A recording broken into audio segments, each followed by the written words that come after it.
Okay. But it was the book. So it is Kim Porter's book, but not. What was on those flash drives. Okay. But it was the book. So it is Kim Porter's book, but not necessarily some of the stuff with the celebs that were mentioned besides. It's hers. Nobody touched it. Oh, so it is her official book. Yes. Nobody, and no one touched it. nobody altered it. Nothing. So it's not the copy that the gentleman said that he was selling before. No. No. It's two different copies. That one was edited, and we have the original copy. So you're saying that the other copy was an actual real copy, even though the family said it wasn't. It was a derivative work. The only way the family say that is because I forgot his name. Albie Short. Yeah. Yeah. And all right, so right here, I want to give Chris Todd his flowers. Remember, I had Chris Todd on my show, and he is the one who actually, I would say, facilitated the Kim Porter book to, be released, because he didn't say he actually wrote it, but he said that it was actually her words, right? And everybody laughed at me. Everybody laughed at Chris Todd, because the first person that people went to see if the book was real was actually the people who were in the book, which makes no freaking sense. So Albie Shore came out and said, this book is fake. Of course, he's going to say the book is fake, because they had, or Kim had, Albie Shore in there looking crazy. So next thing you know, it got taken off of Amazon, and as far as I know, it's put back up on Amazon because the book is real, and nobody sued nobody did nothing. Why? Because the freaking book was real this whole freaking time. So I just wanted to say that. But right now, everybody, drop your city in the chat. Let me know where you at. Drop your city in the chat. Let me know where you at. Drop your city in the chat. Let me know where you are at. So yes, the book is officially real. Back it up just a little bit so y'all can hear that again. And we have the original copy. So you're saying that the other copy was an actual real copy, even though the family said it wasn't. It was a derivative work. the only way the family say that is because I forgot his name. Albie Short. Yeah. Yeah. And besides that, how they know? A lot of stuff their mother did, they didn't know. And I'd like to see you apologize to the mother and the family. No, we're trying to go to discuss that now. And the family for the picture being in front of it. Right. You know what I'm saying? I didn't put it there. Right. So the only issue with the book overall was her picture being on the front of the cover, which I guess I can understand, but then I can not understand, because it's a book about her. What else are you going to put on the front of the book other than her? They got to worry about bigger things. Right. Than what her diary was. You understand? Right. They should have started worrying when he was beating her. Right. When you start worrying about your mother. Right. After the fact. Right.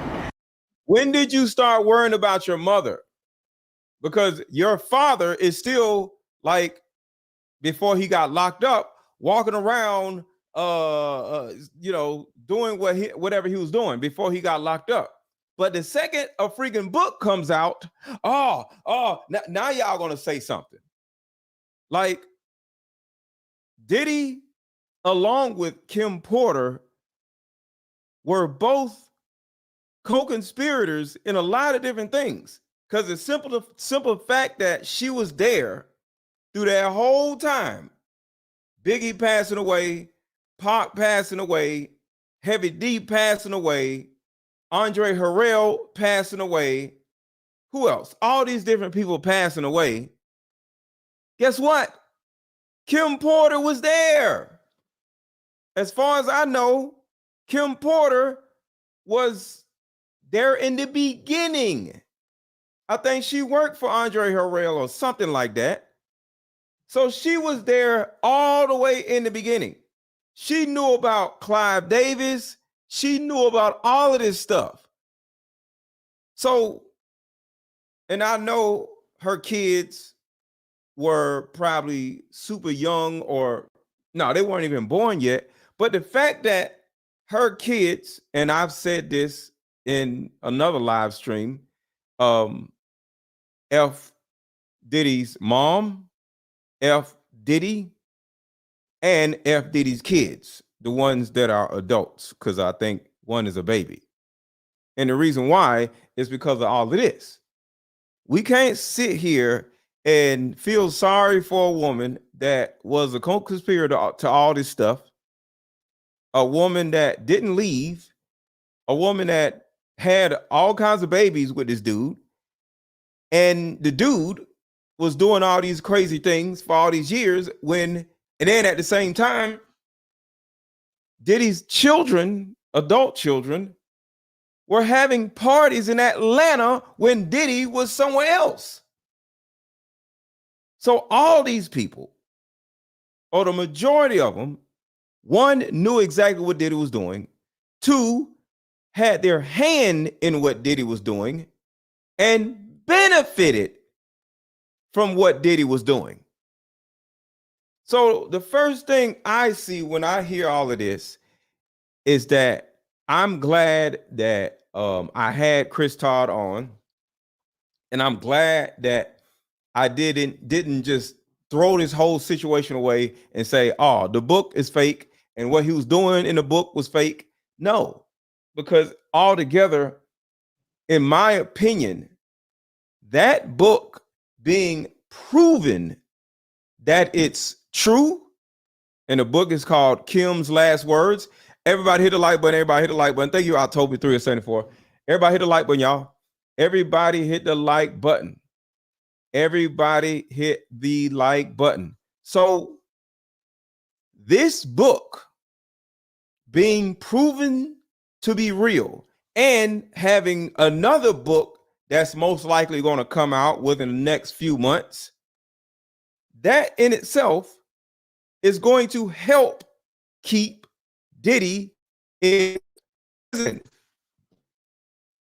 Because if they can prove, because it looks like they're getting close to proving that these files, these tapes, this evidence is real, and the government is able to actually utilize this evidence and to a certain degree prove that it's real, this is more evidence to keep Diddy in jail and keep Diddy in prison.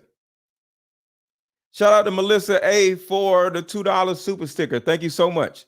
Thank you so much. So everybody hit the like button. I ain't even say it earlier. Hit a like button, drop your city in the chat. And also, if you want to contribute to the channel, Cash App is scrolling across the bottom of the screen. Cash App is $AARON 1000. All right, so let's keep going. And I may have a guest showing up on this live stream. So make sure to watch all the way to the end. So the book, do you think it'll ever be open to the public or after this, or that'll be the next thing. I've been contracted to go to Amazon and work out whatever legalities that may have existed prior so that we can republish the book. Wow, so the public will get to see her actual words and thoughts. So very soon, the actual unedited version. We'll be putting that out soon. So I'm wondering, do you own the rights, I guess, or how does that work? I guess the rights was given to me, right? Okay. And the family for the picture. Been in contact with you? I did watch your YouTube interview. I saw as of 2 weeks ago they haven't been in contact with you. What about today? Yes. So they have been in contact with you. Is that why you're here today? Yes. Okay. Oh, is it cloudy? What's up? What's going on? How you doing? Can you hear me?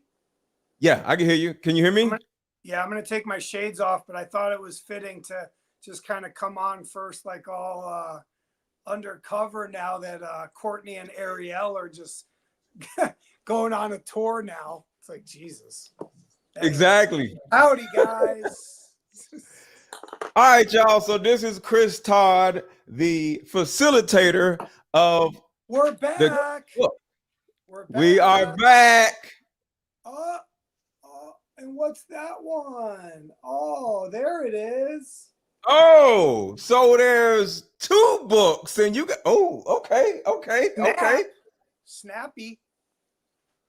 All right. I See if I can sit on this pillow. Hold on, I'll get up to my height for you because I think you're taller than me on this one. Okay. Trying to get okay. up. Are you So cool? this, You so good? Courtney Burgess is trying to say, he's trying to show you this. Okay. This was the original version, and I'm already told him to not put it out because if he puts this out, he's gonna get a bullseye on his back, like crazy. So this is the real version, and obviously without her face anymore. But Kim's Lost Words. That book is not on Amazon. It's not going back up. So I don't know what Courtney's talking about. He wants to sell this now. It's not a good idea because this has some other things in there. I had to remove some stuff, edit, kind of tweak stuff around. So it's basically Why? the same. Well, it's basically the same book, but you had to take some out and edit it. yeah, I had to move some stuff around and like just kind of make it sing a little better, like as an editor, kind of as a publisher. If he puts out the raw version, it's gonna be worse. Why exactly? Like, is it not exciting? Is it more boring? You want to? No, it's the too same. No, big. it's 95% the same book. It's the same thing. Okay, but in this version, the source is talking to you. Oh, hold on 1 second. People are saying that they can't hear you. Like, maybe if you come closer or something like that. I don't know. Now, I can't get any Yeah, closer. Volume, please. Please tell Chris to raise his volume. He's louder when he's closer to the. Can they hear Are you me on now? a? No, I'm on an iPad. On your okay. How is he now? Let's make sure everything's Check good. 1, Can you 2, hear him? 3. Check 1, 2, 3, 4. Can you hear me? Okay, yeah, they can hear you better. They can hear you better All right. now. All Yeah. right, I'll try to talk a little louder. Okay, thank you so much. So all together, there's 2 different books, and you're saying that the first book was not it's not on Amazon anymore. The first book, Kim's Last Words. Neither book is on Amazon. Neither one is. Oh, okay. All right, so that's he's trying to sell. He wants to take this back onto Amazon. Amazon is not going to let him put it up. Why? Is he crazy? They're not going to put this up. They already pulled this because this one's worse than the other one.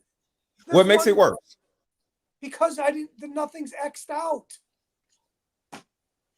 So everybody's name is going to be in there, or is more graphic? And it's more graphic. Remember okay, look, listen. When you read this book, right? Yeah. You remember? I said I X'd out the things about Albie Shore.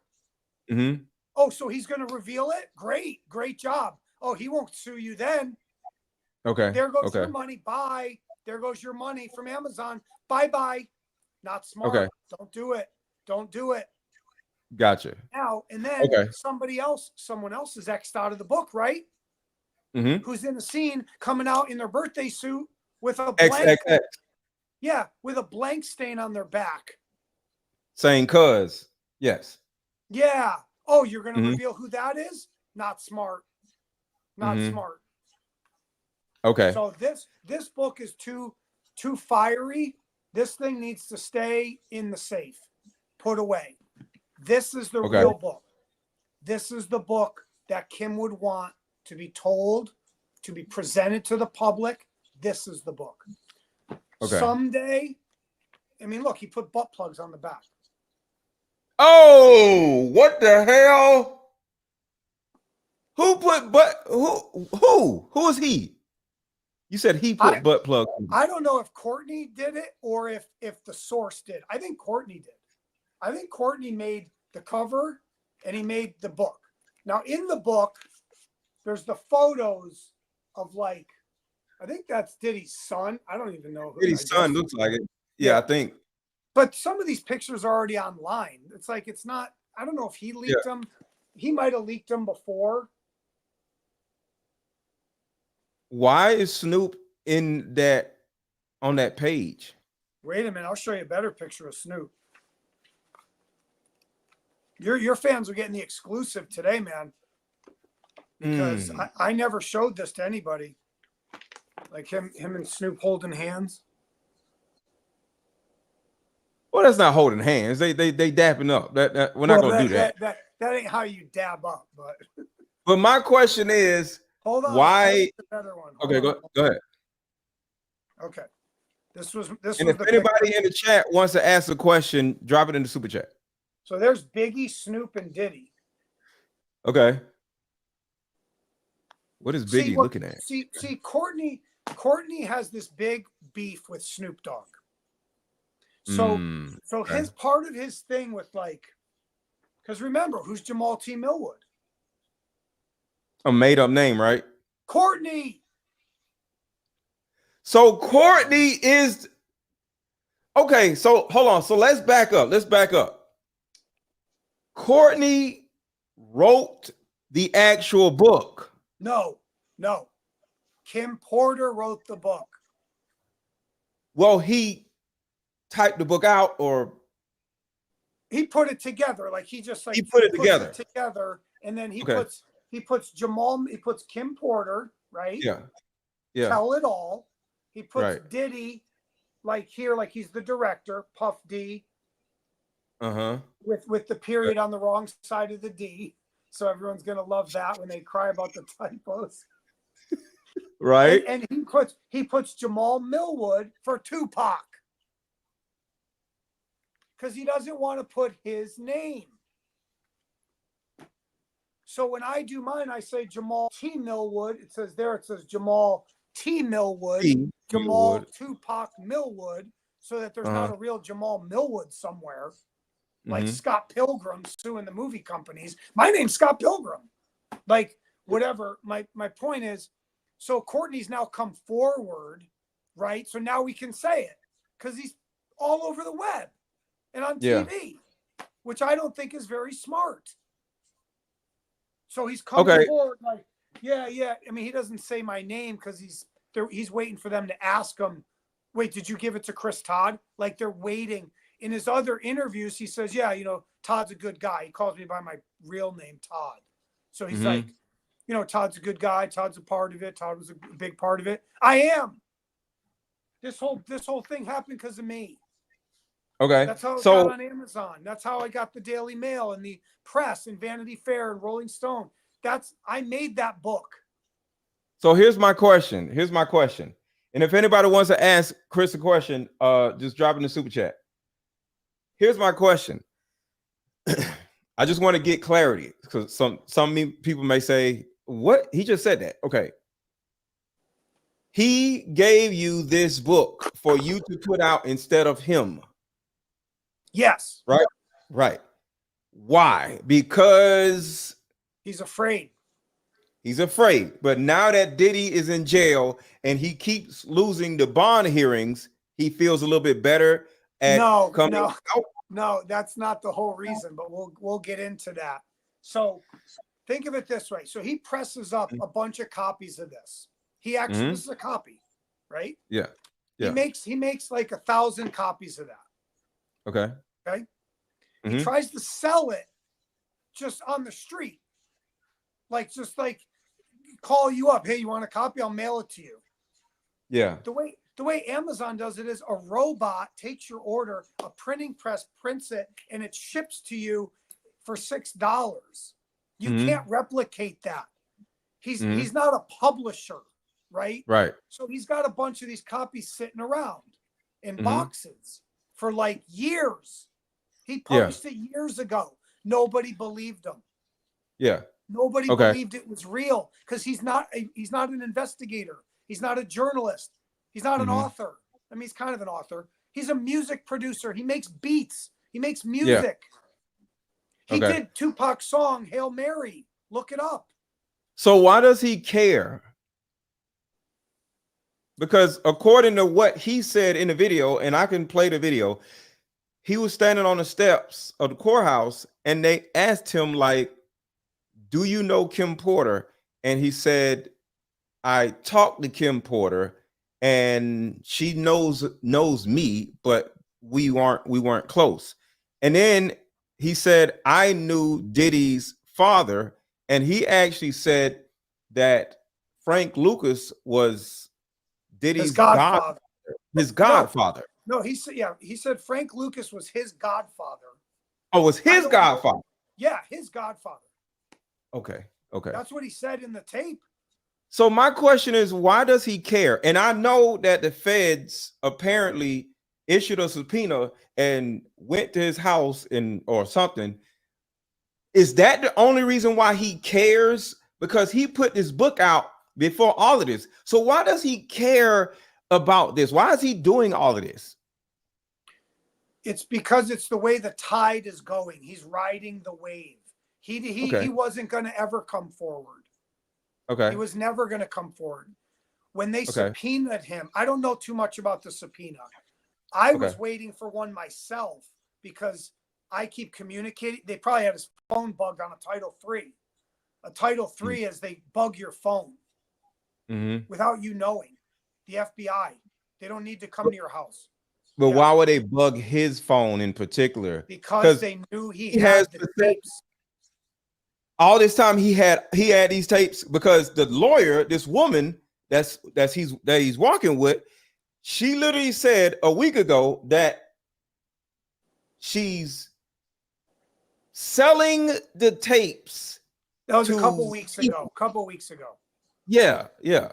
Okay, so let me say it this way. Look, okay. There's me, there's Courtney, there's another guy, and there's another guy. Okay. And there's another guy. There's about 5 of us. 5. Courtney really is the golden goose that has the tapes. Okay. He wouldn't tell me what he had. I've never seen it. I don't know what he has. Okay. So that's why the FBI is not contacting me, because I've said I don't have them. So I'm not saying they're going to believe me, but they can go through my shit. I don't have anything. I'm not stupid. I don't want anything. I don't want these tapes. So, but here's the thing. Now, Courtney obviously got them from somebody else. Okay. Kim Porter took the drives from Diddy before she died over the years. She held on to them. Can I play her saying that for context? Okay. All right. So just wanna I already got it. Right here. So just wanna add some validity to what he's been saying. I think it's right here. In California. I wondered if he realized that he sentenced him to his death. But when I tried dating someone else, they would end up dead from pneumonia. What? I knew Sean was behind it. This was not a coincidence. He gets jealous of a guy and then they die of pneumonia. I could be next. What the fuck? If I am going to get out of this alive, I'm going to have to do something to make him stay away from me. I had a plan, but it's dangerous. I would get into the vault and get a couple of the tapes, take them home, make copies. This was my way out. Some of the tapes had things I would never have expected. The gay parties are one thing, but the young boys like Usher, Bow Wow, Justin, I would have never known. Things were okay for a while. I started dating again. It was almost normal until I got serious with someone. Then my boyfriend died of pneumonia. No. Yep,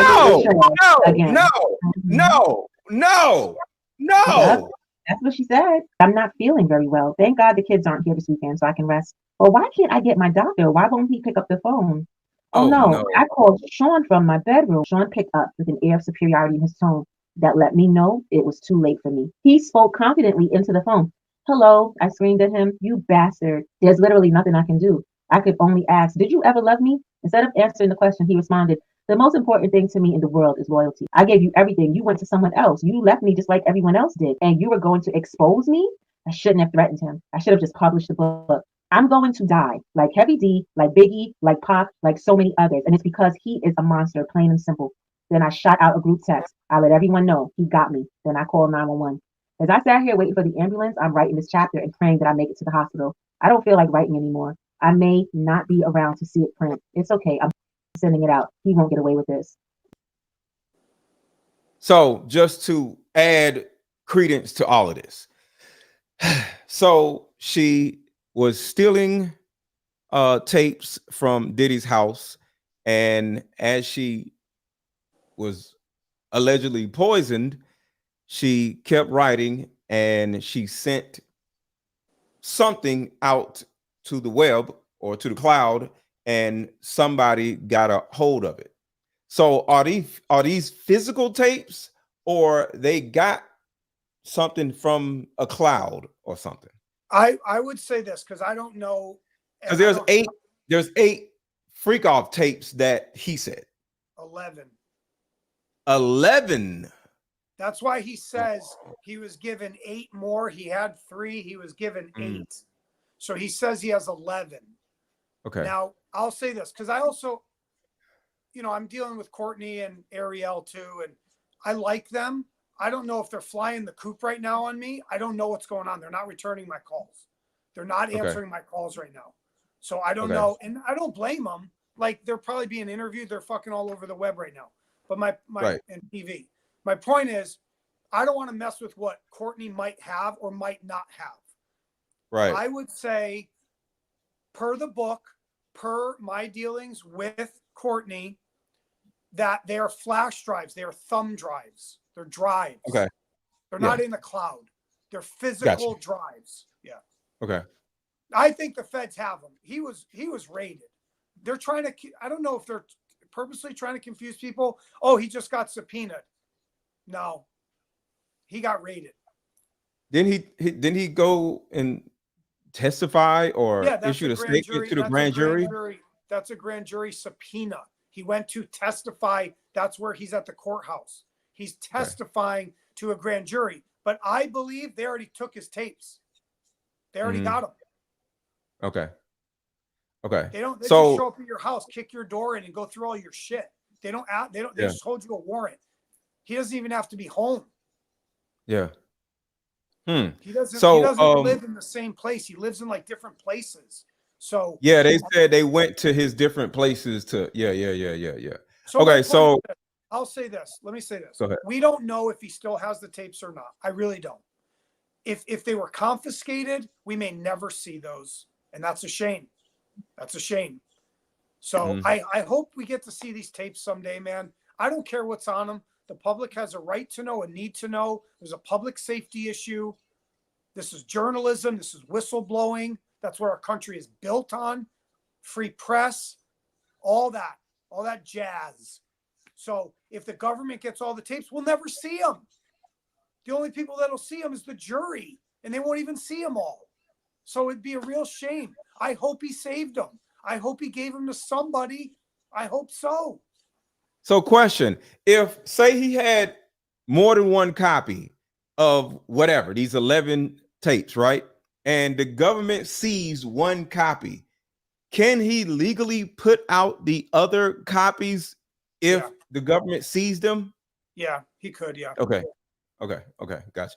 Because these are not like evidence. Like, a lot of people are being like, oh my God, what if he messes up the trial? Like, he's going to mess it up.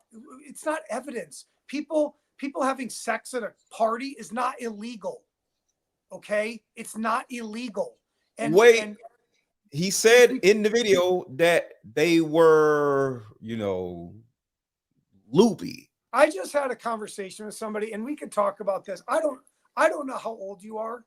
I have no idea Aaron, how old you are. But back from when I grew up, the R word, the R word, was a very specific thing. So when we say that, let's say Diddy and somebody is drunk or high, and they go in a room and they have sex, right? That's not the R word. It's not. Now, today, we say, oh, they were coerced. He was grooming them. Oh, he was the casting couch. We don't know that. You don't hear them talking and saying, if you don't do this, you're not going to be in my movie. Like, I have to disagree with you a little bit because he's younger than me, guys. He's pretty young. So if a guy, you got to remember what we're hearing from these Diddy files or whatever is the baby oil had allegedly something in it to make you sleepy and or forget what just happened and or numb, right? So if they're drugged, yes. If they're drugged, right. different. So it's different than just drinking something and you spend a night over my house and we do something and you were tipsy. So I just want to say that's a difference. Well, let's talk about this because this is important. Okay. This is a poll. This is good for your audience. This is the crux of the whole thing. Yeah. If I get with a girl and she's drunk, really wasted, and it's on tape or not on tape, whatever. The only way it's not consensual is if there is force being used. If you took two people and they're drunk rolling around in a bed, you can't arrest that guy for that. You cannot. If she's unconscious, yes. That's totally different. But these people are wasted at these parties all night long. What do you think they're doing? If someone's unconscious, yes, you got them. If Bieber, Usher, Little Bow Wow, they're all in the book. If they're like kind of drunk and they're getting with Diddy or getting with a chick, I don't call that the R word. I just don't. Maybe depending on how old Bieber and them was when it happened, and the date would be on the video. First of all, right now, I'm telling you right now this. Courtney's got this part wrong. Justin is not a minor in the video that he's talking about. He is 22 years old. Oh, he's not 15. Okay, that's interesting. That is interesting. And real quick, we got to get these likes up. Where are my likes at, y'all? Ain't nobody said nothing about my likes. Everybody hit the like button. Everybody hit the like button. Everybody hit the like button. Everybody hit the like button. And to the new people who just came in, make sure you are hitting the like button. I don't want to be yelling at people who have already hit the like button. And let's take a quick commercial break and we'll come right back. Is that okay? Take a quick commercial break. All right. Be right back. And let's get these likes up by the time we come back, y'all. How about we meet up at a coffee shop? Hey, how about we meet up at a coffee shop and play this fun dating card game? We'll have fun and see if we're compatible all at the same time. Ooh, what's the name of the game? It's called Deeper Discussions. I'm down. Okay, meet you at 6. Fellas, buy this card game. Ladies, buy this card game. Buy about 2 or 3 card games. The main reason why people can't stay together isn't because they don't like each other no more. It's actually because their present family issues come up or their past family issues come up. But when you play Deeper Discussions, you'll be able to understand a person's family issues up front. This game can be played with either 2 people or an entire group. So have fun. Question number 1. Name a time when money was the main factor why a relationship went bad. Deeper Discussions Dating Edition. Again, these cards are good for vetting a potential boyfriend, a potential girlfriend, a potential husband, a potential wife. The texture of these cards are so soft and silky, by the way. Like they ain't gonna get wore out. Durable. A dating card game for introverts who have a hard time asking the much needed compatibility questions. Deeper Discussions, the card game. All right. So somebody in the chat, just somebody in the chat says, Courtney just said in the video that Usher was definitely, under. Yeah. He did. So young. He's saying he was young, but it depends on the date of the tapes. So Courtney would know if he has possession of the tapes, because I'm quite sure that there was some type of date, when there's dates on tape. Yeah, maybe if he knows how to access the metadata, the metadata, originals, then he could go in the metadata and yes, it should say the year of that file. Okay. Yeah. But the thing that I'm trying to question is, do you guys think Diddy be that stupid to film himself with a minor? Yes. You do? Yes. Okay. Let me play this real quick, because this is somebody saying something, but because I don't have specific proof, but listen to what this guy says, because this kind of like proves in a way what you just asked. Okay. I now know why Hollywood has been so quiet about the Diddy situation. Apparently Diddy kept records, meticulously detailed records. And I'm not talking about just audio and video. Apparently he would write down who was at the party, what was going on, etc. And at this point, all of his friends, all the people in the industry that attended these parties have no idea what the feds already know or what Diddy has told them, if anything. So instead of implicating themselves, they're just going to be quiet. And some of those people, J-Lo, are literally running away to dodge Diddy questions. She was at an autograph signing event. Somebody asked her about Diddy. She stopped mid-signature, got up, and ran out of the room with her staff. On top of that, Tony Busby came out today to remind us that he will be adding defendants to some of these lawsuits that are A-listers, names that will shock us. I just want him to go ahead and do it already because it would be interesting to know who these people are. Regardless, if you haven't already, make sure to hit that follow button because we are staying up to date on this. Okay, so this is the thing that I know he's on the phone, so I'm talking to y'all. So I think we might now know why Hollywood has been so quiet about the Diddy situation. Apparently Diddy kept records, meticulously detailed records. So this is hearsay, of course. That but was a phone what are your call thoughts on from that? That was a phone call from a reporter right now. Oh, yeah, this thing's gonna fucking blow soon. But anyway, exclusively with Mr. Let Go. Shout out to you. So, Thank you. Shout out to you. Go ahead. Say what you're saying. Okay. So, and I don't know that guy, but I follow him, and he's like somebody who has been on this just like a lot of people. And according to what he's saying, and this is just hearsay, just some guy,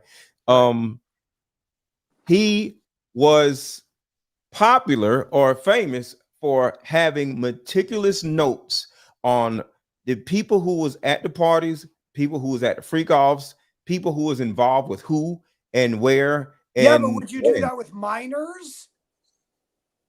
According to what Kim said, and we're finding out that Kim's book is true. Kim literally said she found videos, I'll play it again, of him and blank, and then him and blank, and then him and blank on tapes. I know. So what do you mean?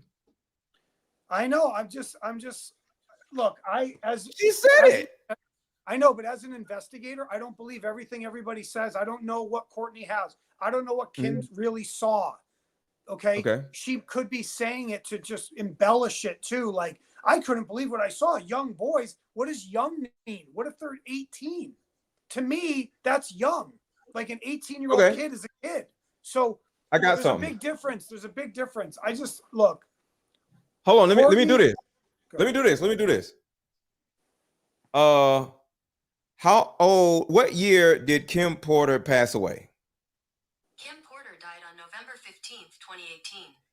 So in 2018, regardless of what, if Bow Wow, I don't know about Bow Wow, I think he'll probably older. Justin Bieber and Usher and Bow Wow most likely are adults at 2018. That's simple. They're all adults. So how old was Justin Bieber at 2018? And that would fix everything. No. Justin Bieber, I think, is 30 years old today. So so he'll be safe too. Yeah, Okay, look, the video that everybody talks about, you know, the one where they give Bieber the bottle and they go, "Happy birthday, Justin," right? Mm-hmm. Yeah. Okay. That's supposedly the night the sex tape is made of Diddy and Bieber. That's the night. Mm-hmm. Justin, based on his hair and his tattoos, he's 22 years old. Okay. He's turning 22. It's like 2016. He's born in like 1994. He's 30. So that's what I'm saying. He's like 22. When Courtney goes on the TV and goes, "Yeah, I think he was like 15." I'm like, bro, whoa, dude. Like, don't say that. He did say that too. He said that. I think he's 15. Bro, like, first of all, he's not 15. And if you have something of him being 15, he would look like a kid because he had that poofy hair. He looked like a little girl almost, right? Remember they used to call him a lesbian? Yeah. Mm-hmm. When you see Justin with the varsity jacket, he's like a man. He's got his hair. He's a dude. He's not that little skinny 15-year-old kid that Diddy gave the Ferrari to, right? Remember that video? He's giving him the Ferrari. That's when he's 15. Yes. Okay. So there's a big difference. And I'm not saying it's right or, I mean, I am saying it's right or wrong. Mm-hmm. Justin Bieber, let me say this right now. A lot of these guys, they're gay. I'm just going to say it. They are bisexual or gay, whatever you want to call it. I don't know if it's a power thing with Diddy, like the story with him with the guy from Die Hard and Family Matters. Like they're talking about that. That's insane. Diddy, Courtney calls Diddy Lucifer. He just calls him Lucifer, right? Because he basically is. He's in that outfit at the Met Gala. He's looked like the devil with the black fucking cape. Here's my point. And now remember, Courtney says Jaden Smith is on the videos. Mm-hmm. He says it's Will Smith's kid with Diddy. Yes. It's possible he might be a minor. Maybe. I mean, he's pretty young, Jaden. I think he was young. He could have been pretty young. But my how point is, how old is Jaden Smith? He 26 years old. 26. So he's 4 years younger than Bieber, right? So it's sketchy. It's close. That's going to be close. But or it's recent. Maybe Diddy was with him recently. He was, my point is these guys, they're all into guys for some reason. It's all coming out. They're saying Rick Ross is, DJ Khaled is, Diddy, with Ja Rule. French Montana. French Montana is on tape supposedly with Diddy. That's why they say Courtney said he does this because of Ja Rule. That Gene Deal said he saw Ja Rule and Diddy playing with butt plugs. So the point is, look, their sexual preference is not illegal. There's nothing illegal about it. Yeah. Okay. But what I'm getting at is Justin Bieber obviously was very close to Diddy. He either looked up to Diddy, he worshiped him. Diddy was put on this pedestal like he's a god. All these people, Lori Harvey. He was a human god to black people for sure. And to white people. God. Paris Hilton, I think he slept with Paris Hilton. Look, better double check. She was Paris big. Hilton she wasn't nobody. Huh? Paris Hilton was just a powderhead. She wasn't nobody. Paris Hilton? She's one of the most famous people in the world. She for made doing what? Porn. She made sex videos. Paris Hilton. That's what I'm saying. So that's what I'm saying. So she's nobody as far as whether somebody would have sex with her. Like, ooh, I mean, nobody as in was whorish is what I'm saying. Well, I don't know. I mean, I actually got to work with her a couple of times. I've met her. She's actually a nice person. But my point is, Diddy, white women, Latino women, black women, they love Diddy. He was put up on this thing when Biggie died. He became like this fucking icon, man. He became, he took Biggie's soul. Like he became Bad Boy and the song and Every Breath You Take and all that, man. Like, so up until like 2 years ago, he could do no wrong, man. He could do whatever he wanted. He was a very bright businessman. Ciroc, Sean John. Yeah. Come on, man. He had the Midas touch. But like Courtney said, he's the devil. He is the devil. Definitely the devil. Yes, I agree with you. I agree with you. It's just it's just funny to see Courtney and Ariel, they're good people. And I know them both. And I want to keep working with them. I don't know if they're flying the coop. I don't know. I've worked a lot of crazy stories, man. And sometimes if they smell the bag, the money bag, they'll just go get it. Like right now, they might get a call from Universal Studios that says, we'll fly you both first class. You come out here. We want your book, Courtney and Chris. I'm like a minority owner. Courtney, and we want to make a movie right now about this. And they could do it, and I couldn't stop them. Could you do it, and they couldn't stop you? I could do it. I've already tried. A lot of the people in Hollywood, they don't listen to me. They won't do it with me. But I think if they could do it with Ariel, she's a lawyer, and I think she's a very interesting person. And I think Courtney's a very interesting person. They don't do what I do. I'm an investigator. They're not on my level with that. But in their world, she's the biggest thing right now in Diddy with Tony Busby. It's her and Tony Busby. They're the key legal people. And right now, Courtney's the toast of the town. And once the election comes, we'll probably have to shelve this for a week or two, but I don't know what they're going to do. It's really crazy. I'm worried for Courtney too. I'm worried for him. I am. Worried as in what? Danger. I'm worried for him. He's a black man in that culture. You know, I'm a white guy on the outside. They kind of call me the culture vulture and the colonizer and all that shit. He's inside it. His friends got killed. He knew Hussein Fatal. He knew Gaddafi. Okay. He worked with them. He was an outlaw. He's got it tattooed on his arm. He was shot himself. He was almost killed. He knew Tupac very well as a youth.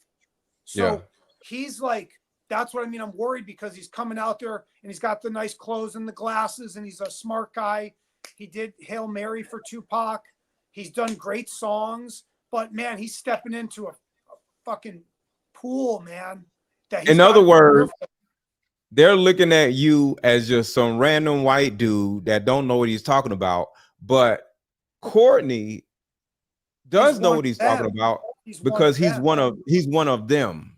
Okay, that makes a lot of sense. Let me answer the super chat real quick. It's like in the mafia. It's like the mafia. They don't kill random people. They kill mafia members. Yeah. Let's say delete. Let's say delete. Sorry. Yeah. Yeah. So Melissa, well, I can't say this. Melissa, why doesn't Chris believe that they were blanked? I don't want to talk about that. And Melissa or anybody else, please don't say the R word in the chat. Please don't say the R word in the chat because this hopefully it doesn't get flagged or whatever, because some of my videos do get flagged and a yellow stays on the freaking video and doesn't go away because of what I said or because of what I read or because what somebody said in the chat. It's okay, Melissa. Thank you. So it's okay, Melissa. But yeah, that makes a lot of sense when you said he's in danger versus you not being in danger, because he's already had people write him, setting him up to trap him. I already know he has. There's been write him. What do you mean write him? People close to Diddy. Write him saying what? Texting him. Oh, meet me here. Meet me here. I want to talk to you. I hear you're all about your business. He showed me the text. I've seen him. Ray J tried to do Jaguar right like that. Oh, really? Yeah, he said it like on social media. Hey, I see you doing everything, but why won't you do an interview with me, Jaguar, right? And she's like, I ain't stupid. You trying to set me up. And then she turned around and says, because you set up freaking I can't remember her name. I got set up on the Art of Dialogue. I was set up. I walked into a trap. Meaning what? Well, the interview I did with the Art of Dialogue. That was kind of a trap, but I knew How? It was. Well, I mean, did you ever see the interview? I didn't. I knew you was on there. I seen a clip, but I didn't see the whole video. Watch it. No, you got to watch the interview. Okay. What happened? Here's my point. I wanted to go on there because they have a big platform. I wanted to do it. I knew I was going to be under the interrogation lamp for an hour, and that's fine. I have no issue with them. That's part of their content. That's part of their deal. They have every right to grill me. No problem. But they thought they got one up on me. They didn't. You're not going to beat me. None of you. So I know what he tried to do. He didn't beat me. I beat him. So my point is there's a lot of treachery that goes around, and it's okay. Sometimes it's part of the game. But right now, Courtney and Ariel, they went on News Nation because Ariel is very tight with News Nation and NBC. And so she's going into there, which is fine. But Courtney, he's got to be careful, and someone's got to look out for him, and I'm going to help him for sure. Okay, so you're on Courtney's side, like you're an ally to Courtney. You're not his ops, or you're not like, oh, this guy's crazy or stupid. You are on his side. Okay, that's cool. And now we can finally say it, because I'm not going to reveal the real source yet, or I don't know if I ever will. Courtney hasn't revealed that source either, and he's playing a cat and mouse game, because I hear what he's saying in the interviews, and some of the stuff he's saying is not true. For what? Why is he playing his cat and mouse game? What is he looking? because he's stepping into the spy game and he doesn't really know how to play the spy game. He's out of his element right now. Is he trying to get some type of deal? Because like you said, Universal or somebody might hit him up, BET or whoever might hit him up for some type of documentary type of thing or something like that. No, I think he's just trying to protect the source. So when they ask him like who's the source, he has a bunch of interviews. There's going to be more out soon, I'm sure. He's saying other people's names that are not the source. And so they're thinking like, oh, that's where you, and then he's saying like Kim Porter is the source. No. He's right now he's swimming. And because you have the book and then you have the tapes, which are actually what were they? Hard drives. They're flash drives, they're thumb drives. Flash drives. So isn't Kim Porter the source if the flash drives came from Kim Porter? I wouldn't call her the source because she's not the one who gave them. Okay, Kim Porter gave them to XYZ, right? XYZ gave them to Courtney Burgess. Okay, yeah. So the real source is not Courtney. Okay. He's protecting that source. A lot of people are like, who the heck is Courtney? They're a little confused. Let me just play a little bit of they got to catch up in the news cycle. They got to wait. They're not gonna catch up yet. It just came out yesterday. So I'm just gonna play like 10 seconds of this so people know who the hell this Courtney guy. It was on those flash drives. Okay. But it was the book. So the big guy is Courtney and the woman is Ariel. So it is Kim Porter's book, but not necessarily some of the stuff with the celebs that were mentioned besides. It's hers. Nobody touched it. Oh, so it is her official book. Yes. And no one touched nobody altered it. Nothing. So it's not the copy that the gentleman said that he was selling before. No. No. It's two different copies. That one was edited, and we have the original copy. So you're saying that the other copy was an actual real copy, even though the family said it wasn't. It was a derivative or The only way the family say that. We got to go back to this. I forgot his name. Albie Short. Yeah. Yeah. And besides that, how do you know? A lot of stuff their mother did, they didn't know. I'd like to see you apologize to the mother and the family. No, we're trying to go to discuss that now. And the family for the picture being in front of it. Right. You understand? I didn't put it there. Right. So, they got to worry about bigger things. Right. Than what her diary was. You understand? Now watch. So that's, now watch. Go ahead. Ready? Now let me interpret it for your fans. Watch. That's why I put the shades back on. Here's part of the game. Okay. So what is he saying? What does Ariel also say? Oh, wait. They go, wait. So the guy that put the book out, that wasn't the book? They go, that's the edited version. That's right? the edited version. Yeah. They go, and that's the edited version. So then Ariel goes, and she should get excited too, and she probably is inside. She goes, we got the real version. This one. So what she's setting up right there is, where's this version? So that's a beautiful, brilliant marketing technique for them is we got the real stuff. Yeah. That crazy white guy from OJ and Natalie Wood and Aaron Hernandez and Emmett Till, he was just a pawn.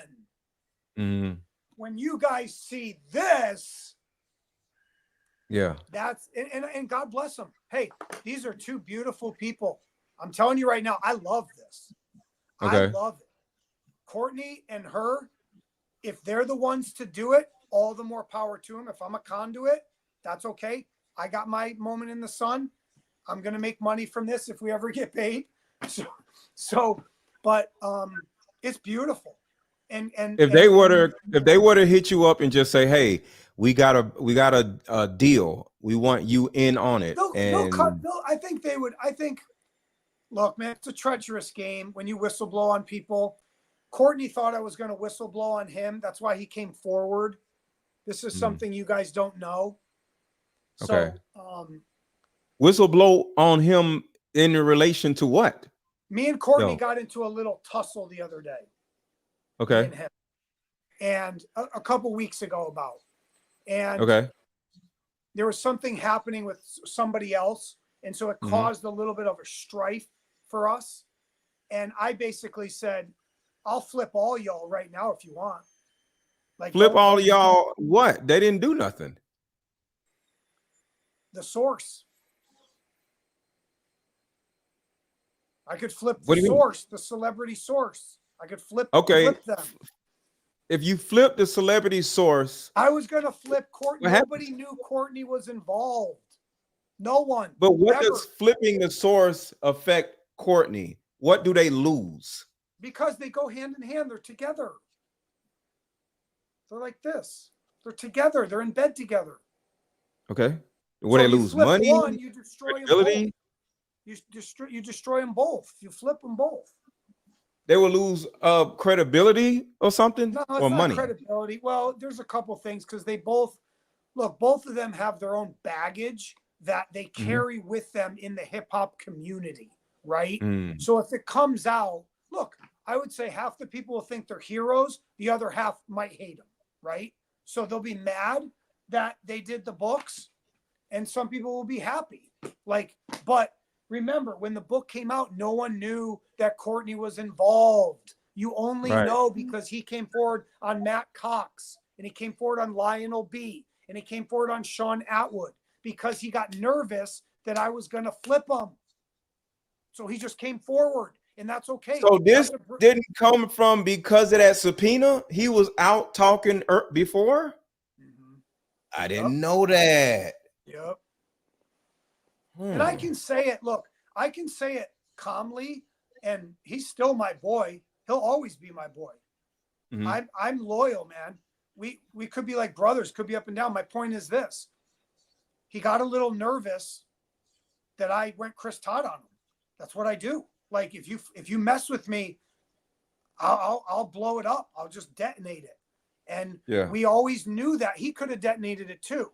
But I'm not saying he never would have come forward. I'm saying he came forward quickly onto those shows because of the stuff that started to happen between me and him.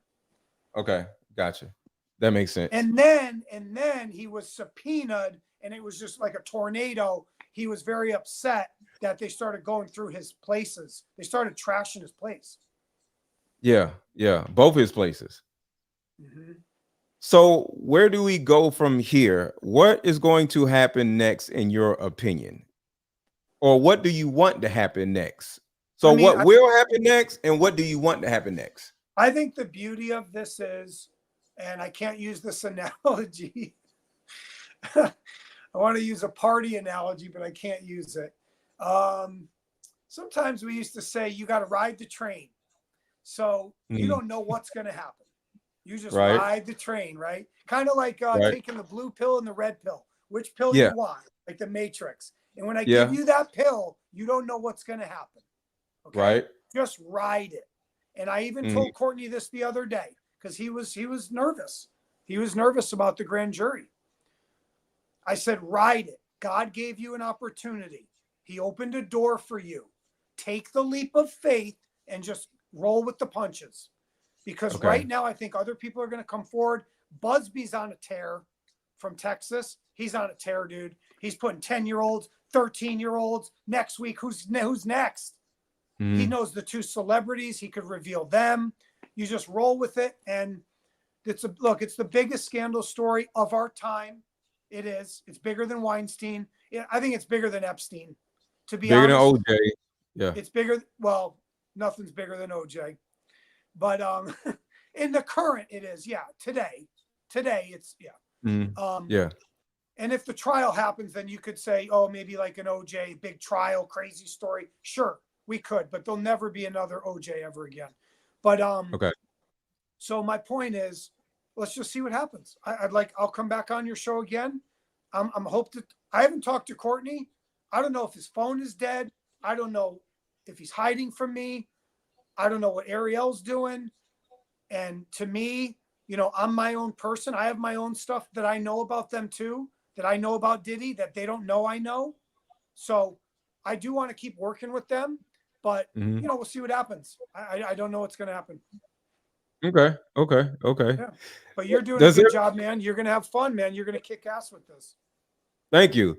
Does anybody in the chat have a question for Chris Todd? I don't want to hold you too long or whatever, Yeah, no because worries. Todd, he was just like, yo, I just want to pop in. So I just want to make sure. Yeah. So does anybody have a question I got to for go Chris? hunt down Courtney and freaking Ariel. I'm still trying to like hunt them down. Yeah. And say what and do what. If they answer the phone right now, what are you going to say and do? They need to tell me what's going on. I need to know what's happening. Like you don't want me, especially me, Chris Todd, you don't want me to be on edge. If Why? I get on the edge, like I start teetering, like I don't know if you're doing something with me or without me. Are you making a bunch of money with me or without me? You don't want to do that. So I want them to be transparent and just say, hey, our phones have been off. We're on an airplane. We just flew to LA. We're going on NBC. Just tell me. Because when you go dark, it looks like you're trying to fly the coop. And if you fly the coop. If they fly the coop and you blow the whistle on them, would anybody go to jail? Would anybody get sued? Okay. No. Okay. It's not that bad. No, there's there's nothing like for Courtney to have the tapes. There's nothing illegal about him having tapes.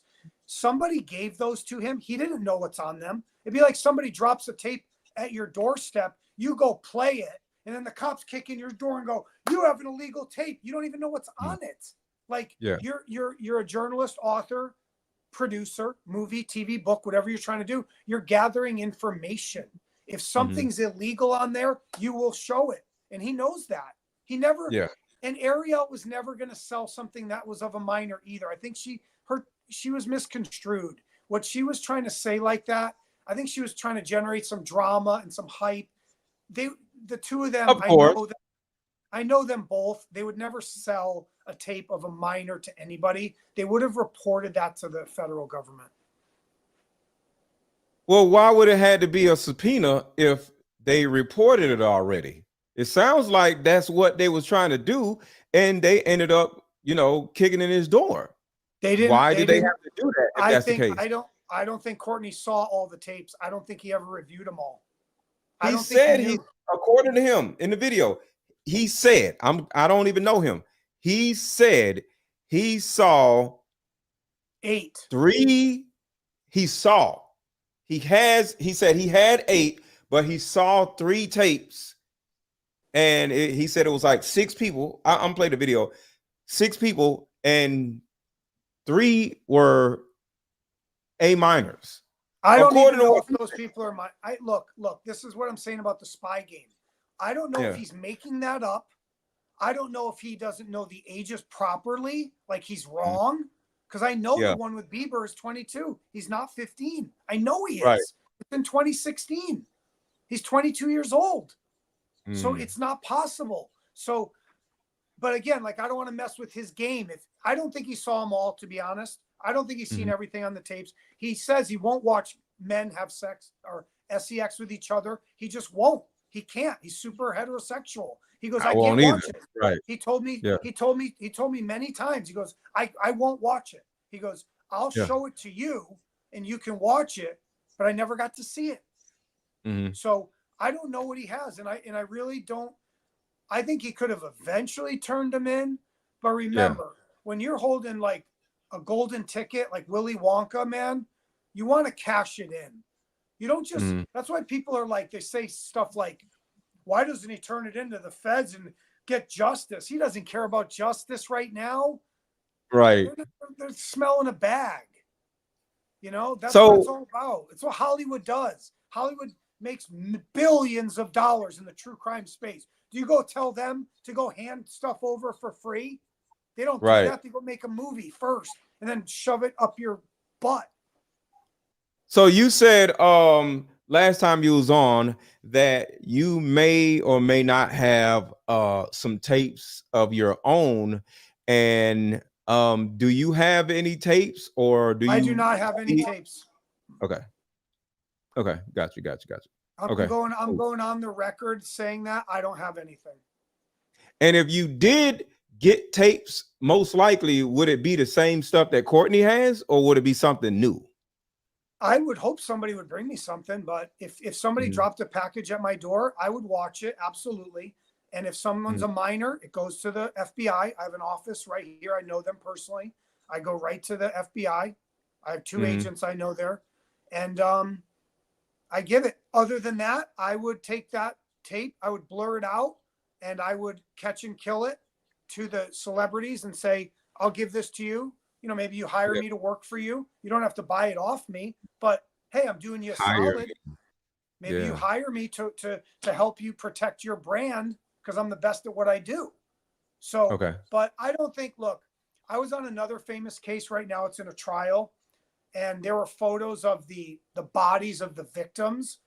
I was lucky to not get them because if I got them, I would have revealed them. And I think if I was given the Diddy tapes, I probably would have revealed them. Just knowing myself, just knowing me, I probably would have. Yeah. So I'm kind of blessed I didn't get them. But I God bless Courtney, God bless Ariel and you. And this is a great story. And Diddy's going down. He's done. He's done forever. It's a matter of now getting the other people. We know who Jaguar Wright wants. She wants a certain person. We'll see if he goes down.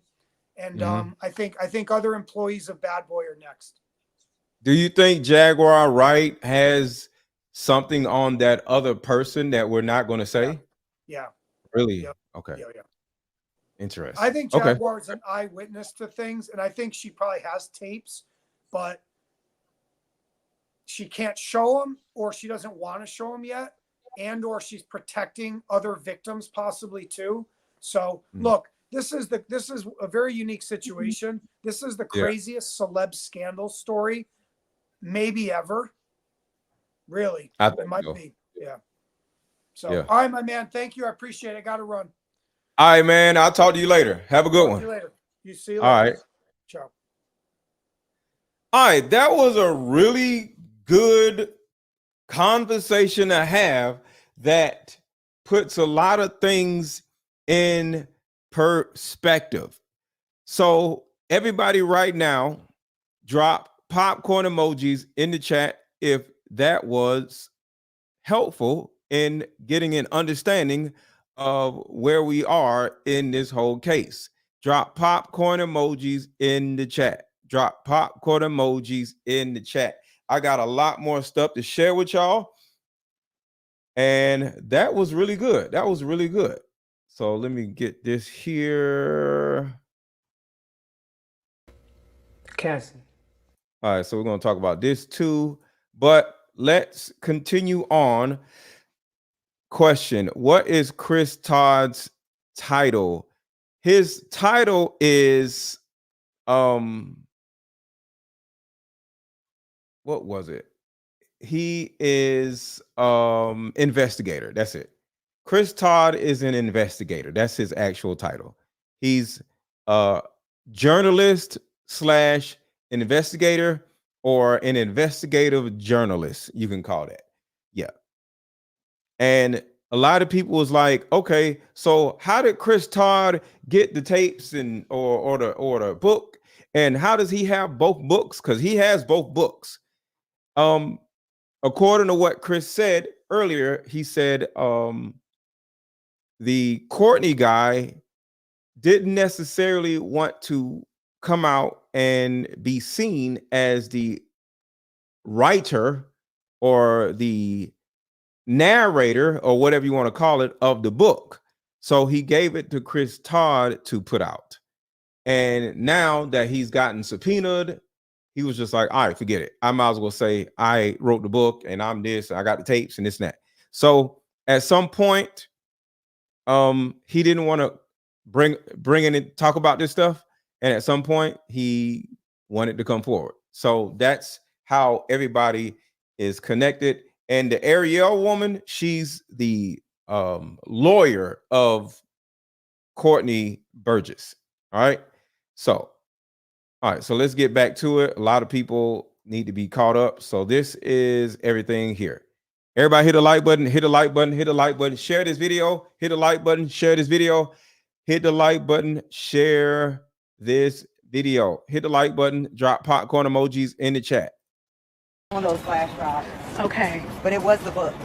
So it is Kim Porter's book, but not necessarily some of the stuff with the celebs that were mentioned besides? It's hers. Nobody touched it. Oh, so it is her official book. Yes. Nobody, and no one touched it. nobody altered it. Nothing. So it's not the copy that the gentleman said that he was selling before. No. No. It's two different copies. That one was edited. So it's two different copies, and the one Chris Todd put out is edited. So that means it's the book, but Chris Todd was, I would say, moral enough to blank out a bunch of things and X out a bunch of things, take out certain parts, and take out certain names. So Chris Todd's book is real. It's just the edited version, and they want to put out the unedited version. So that's what they're saying. Hit a like button, hit the like button, hit the like button, hit the like button. And we have the original copy. So you're saying that the other copy was an actual real copy, even though the family said it wasn't? A derivative order. The only way the family say that is because I forgot his name. I'll be sure. Yeah. Yeah. And besides that, how do you know? A lot of stuff their mother did, they didn't know. I'd like to see you apologize to the mother and the family. No, we're trying to go to discuss that now. And the family for the picture being on front of it. Right. You understand? I didn't put it there. Right. So, they got to worry about bigger things. Right. Than what her diary was. You understand? Right. They should have started worrying when he was beating her. Right. When you start worrying about your mother after the fact. Right. So. Quick commercial break. We'll be right back. Quick commercial break. We'll be right back. Solution that will.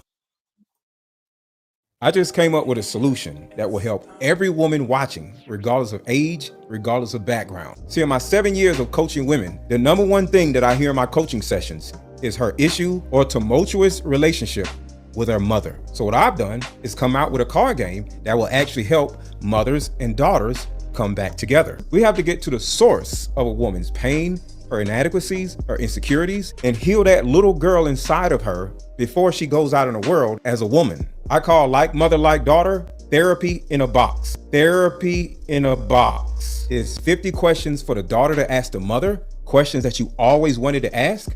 And it's also 50 questions for the mother to ask the daughter. But when you're able to ask the questions that you always wanted to ask to your mother without her getting upset, without her pulling rank on you, the lines of communication are now open. When women are finally able to forgive their mother, forgive their father, forgive what happened to them, and most importantly, hear her mother's side of the story that she never divulged to you, relationships outside of the household would then blossom. Because for most women, there's a hurt little girl inside of her that never had an opportunity to be seen or heard. All of the resentment, the lack of being heard, but all that stops when you buy my new Like Mother, Like Daughter card game. Order it now. The link is under this video. Click the link and let's start healing. And just to give y'all, some clarity on the mother-daughter card game, there was a shipping problem. The cards, like all of the cards, are in Davenport, Florida, and they've been stuck in Davenport, Florida since the 25th. I don't know what was going on. And it wasn't just my stuff. It was just something going on with FedEx. And they're scanning everything in and preparing it to get sent to my home and preparing other things to be sent to wherever other people's stuff is. So for anybody who has pre-ordered my mother-daughter card game, hopefully I will have the card games by Tuesday or Wednesday, because Davenport, Florida is only 7 hours away. So it wouldn't take that long for FedEx to get the shipment to me. So to the people who have bought my mother-daughter card game, there was an issue with the shipping because the company shipped it out and it got stuck in Davenport, Florida. So as of right now, it is still in Davenport, Florida. And we talked to the people at FedEx and they're scanning the stuff in now. So they'll be putting it on a truck, hopefully by this evening. And between now and Tuesday, I'll have the card games and I'll be shipping the card games out. And what this means is, to the people who have not pre-ordered my mother-daughter card game, the video that I just played, the mother-daughter card game, you still have a few more days to order your copy. Right now, it is $62, but once I get the card games in my hand, they will then be $200. So if you had a tumultuous relationship with your mother, or you want to buy somebody in your family a great Christmas gift, get this card game while it's $62 instead of waiting for it to be $200. So you got a few more days. All right. So let's get back to this video. Hit the like button, hit the like button, hit the like button. Book, do you think that now, do you think it'll ever like be open to the public or after this? Or that'll be the next thing. I've been contracted to go to Amazon and work out whatever legalities that may have existed prior so that we can republish the book. Wow, so the public will get to see her actual words. And somebody did just ask, if the book is real, why did it get taken off of Amazon? Albie Shore, along with Diddy's family members, went to Amazon apparently and got it taken down. And Amazon don't want no smoke.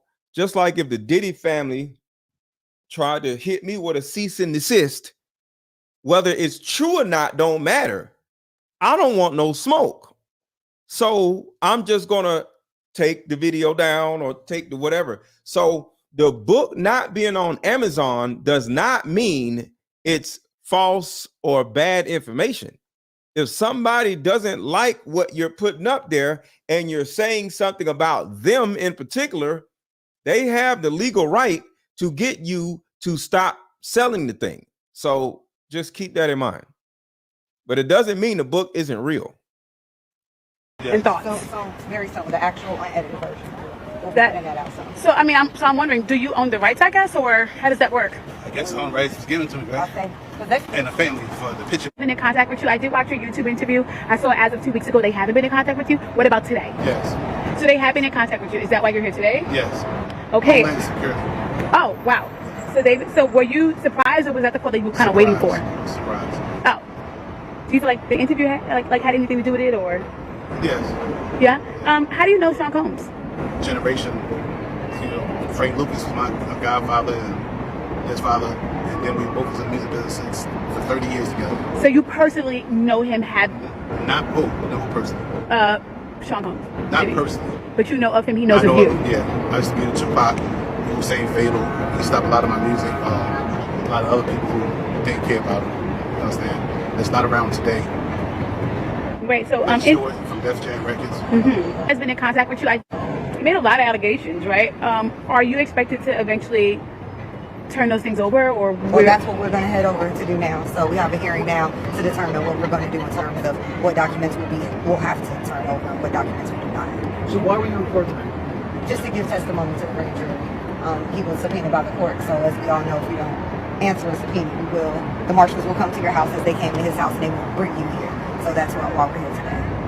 I know you can't mention celebrities per se. You did mention some in the interview. So just to clarify, you can back that up with actual factual footage. We have, yeah, it's things that we have, but we got to go to the other courthouse. So I don't know if that's any more questions, but we got another hearing to go. Are you nervous, or do you feel cool? Nah, I ain't never nervous. Only thing that's fair to me is God. You made a lot of. Courtney Burgess told his story on a podcast before he told the grand jury today, and after he told the grand jury, and I mean immediately after, he booked it over to my set, and he and his attorney talked to me. I should tell you that he was very limited in how much detail he could go into about his testimony. And because the 8 people in the videos, the 8 celebrities in the videos were allegedly victims of sex crimes, we know who they are, but we will not be naming them, famous or not. Here now is my conversation with Courtney Burgess and Ariel Mitchell, who's his attorney, beginning with the question of whether the participants in the video even knew they were being recorded. Were there any cameras in places where you'd assume privacy, like bathrooms? Well, I've never been in this house, but the picture, yes. Yes. That's where it took place, yes. You're aware of surreptitious cameras that were recording in private places like bathrooms. I didn't see the cameras. You could tell how the person was angled. I knew that it was a camera there because I was there. You know, I wasn't there. I don't know if the person was too tall, he was holding it or whatever, but I wasn't there. May I ask you this, Courtney? And Ariel, you can jump in on this as well, but I want to hear from Courtney first. Your home was raided by federal authorities, and I assume it is because of this material. Is that true? I wouldn't say that. They just went to every one of them looking for me. They said, the paperwork said the 24th, that I had to be there the 28th, and then it was the 27th. I said, I can't make it there, that's tomorrow. So I don't know. From the look of it, it was 4 days. And I want to be specific. When we talk about a raid, we're talking about when a subpoena is served for documents, a search warrant or an arrest warrant. In this situation, Mr. Burgess was not in any way, shape, or form had a search warrant or an arrest warrant issued for him. It was just them serving a subpoena. So when the federal government needs to serve a subpoena, they use the Marshal Service to come to all of your residences if you have more than one residence. So in this situation, they sent marshals to all of Mr. Burgess's residences, and that was somehow construed or understood or turned into a raid, but he did not face a raid. It was just to serve him the subpoena. Ariel, do you believe that the subpoenas were issued and executed based on the federal authorities' knowledge that these flash drives existed and had this kind of compromising material? I think it was based on statements that Mr. Burgess made in a prior interview. 8 videos, 8 celebrities, 6 men and 2 women. 8 videos, 6. Hold on, what? That's a lot. And according to Chris Todd, it's 11 videos. Yeah. 8 videos, 8 videos, celebrities, 8 celebrities, 6 men and 2 women. 6 men and 2 women. How many of those 8 celebrities were close to being underage or potentially underage? 2 males. 2 males. 2 males. And of those 8 celebrities, What's up, Angie? how many of them were intoxicated or under the influence of drugs? This is going to be all speculation. I just want to preface it by he wouldn't know if they were. Right. Sure. Appear to Let be. me rephrase it. Based on, yes. Understand. Out of the 8 celebrities who were recorded having intimate relations with Sean Combs, how many of them appeared to be either inebriated or intoxicated or under the influence of drugs? All of them. All of them. Out of those 8, how many appear to be? Right there, she says, little people. I don't want to have certain things to be played. So, back in middle school days. How many might have been victimized? I think all, to be honest, all. Were victims They or victims. were perpetrating? Victims. They were all 8 were victimized, Yeah, meaning victim. this was happening to them and they were inebriated. Right. Not knowing, I guess, how much proof it was in it, what they was doing. And of those 8, how many seemed to be potentially minors? 2 to 3, possibly 3. 2 to 3. Also on the flash drives, Courtney, was what looked to be a manuscript written by, it appears to be a woman who had taken Kim Porter's private journals and had written a book. Is that accurate? We don't know. I don't know. How. Yeah. I don't know how, who wrote it, put it together, but it was from her when I spoke to. And real quick, we got 4 people that bought card games. Can we get 6 more people to purchase card games So for anybody in the chat that has not purchased one of my card games, this particular card game is my Deeper Discussions card game. Is 81 cards in this card game, 81 cards. And you can play this with not only a potential dating prospect, but you can also play this with family members. We're in November, right? Thanksgiving is around the corner. Buy my Deeper Discussions card game and play it with friends, family members, your homeboys, homegirls, and it will help you understand why they act the way they act. Why? Because this card game is about asking another person how they grew up and what their experiences were when they were young. And we all know our childhood trauma and what we went through literally dictates how we operate and how we view the world as an adult. So if you want to know why your sister acts the way she acts, why your cousin acts the way they act, why your mama acts the way she acts, why your auntie acts the way she acts, why your uncle acts the way he acts, don't you want to get a better understanding of who these people are before like they were an adult? Buy my Deeper Discussions card game. It will help you help them. And of course, is definitely for a potential dating prospect. You definitely want to get an understanding of how a man or a woman that you're dating grew up, because that'll give you an understanding how they would treat you and how they would respond to you during adversity. Because we can all just love bomb each other and smile in each other's faces, but how is that person going to treat you during a time of adversity? What you got to do is play this card game with them, hear how they respond to adversity when they were a kid. Most likely, they will respond to adversity the same freaking way as an adult.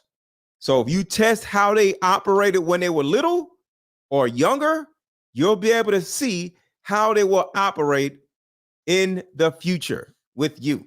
Hit the like button, hit the like button, hit the like button, and let's get 6 people to buy one of my card games.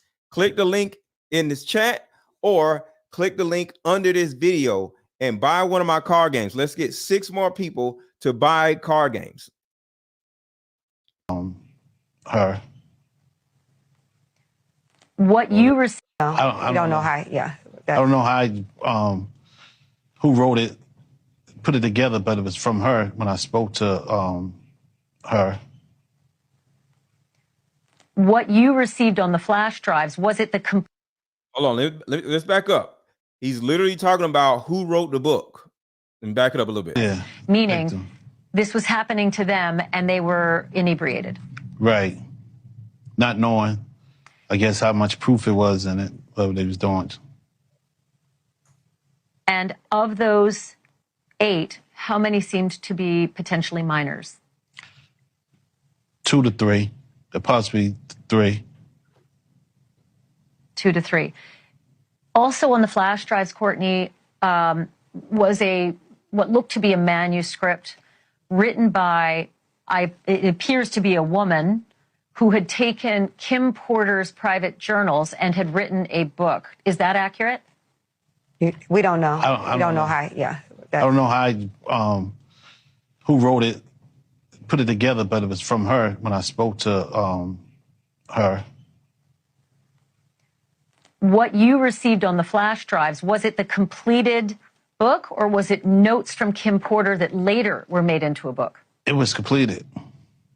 It's only 60. It's only about 54 pages. It was. Sure, and in the beginning, it says, Kim made me promise that if something happened to her, I would make sure this book became public to the world. The way Sean moved, I knew that was a promise I would have to fulfill. Kim knew I was a woman of my word, and this book was going to make it to print. So it sounds like it is a woman who wrote up the notes from Kim Porter. Does that sound accurate? It's how you read it, yes. I haven't even read the book. Why you ain't read the book yet? And just for the record, this is the book. Chris and Pac were These are excerpts, well, good parts of the book. It's true.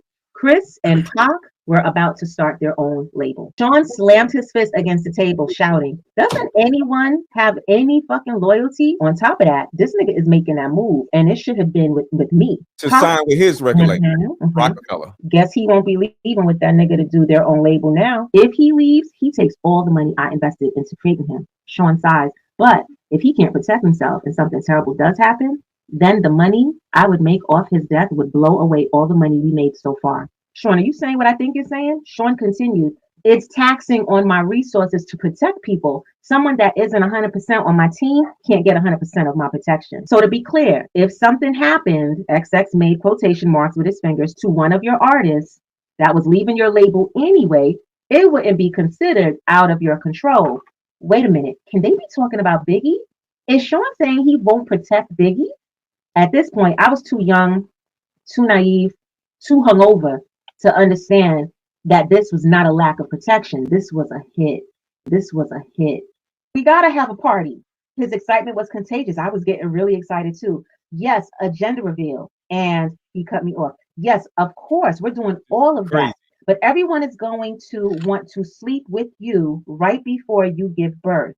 My heart sank in my chest. Everybody is going to want to what?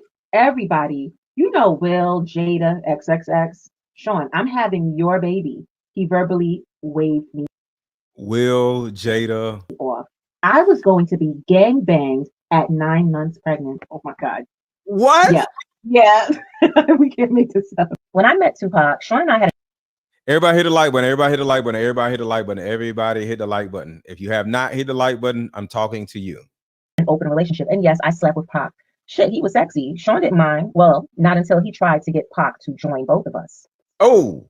Pac was not good with that. This is where the relationship between them became strained. We were all in Sean's house. I was drinking. My baby's bad, isn't she? Pac threw me a sly smile. Hell yeah. You think you hit it better than me? I couldn't believe he disrespected me that way. Sean, what the fuck? Pac came to my defense. Damn, bro, you ain't got to do the sister that way.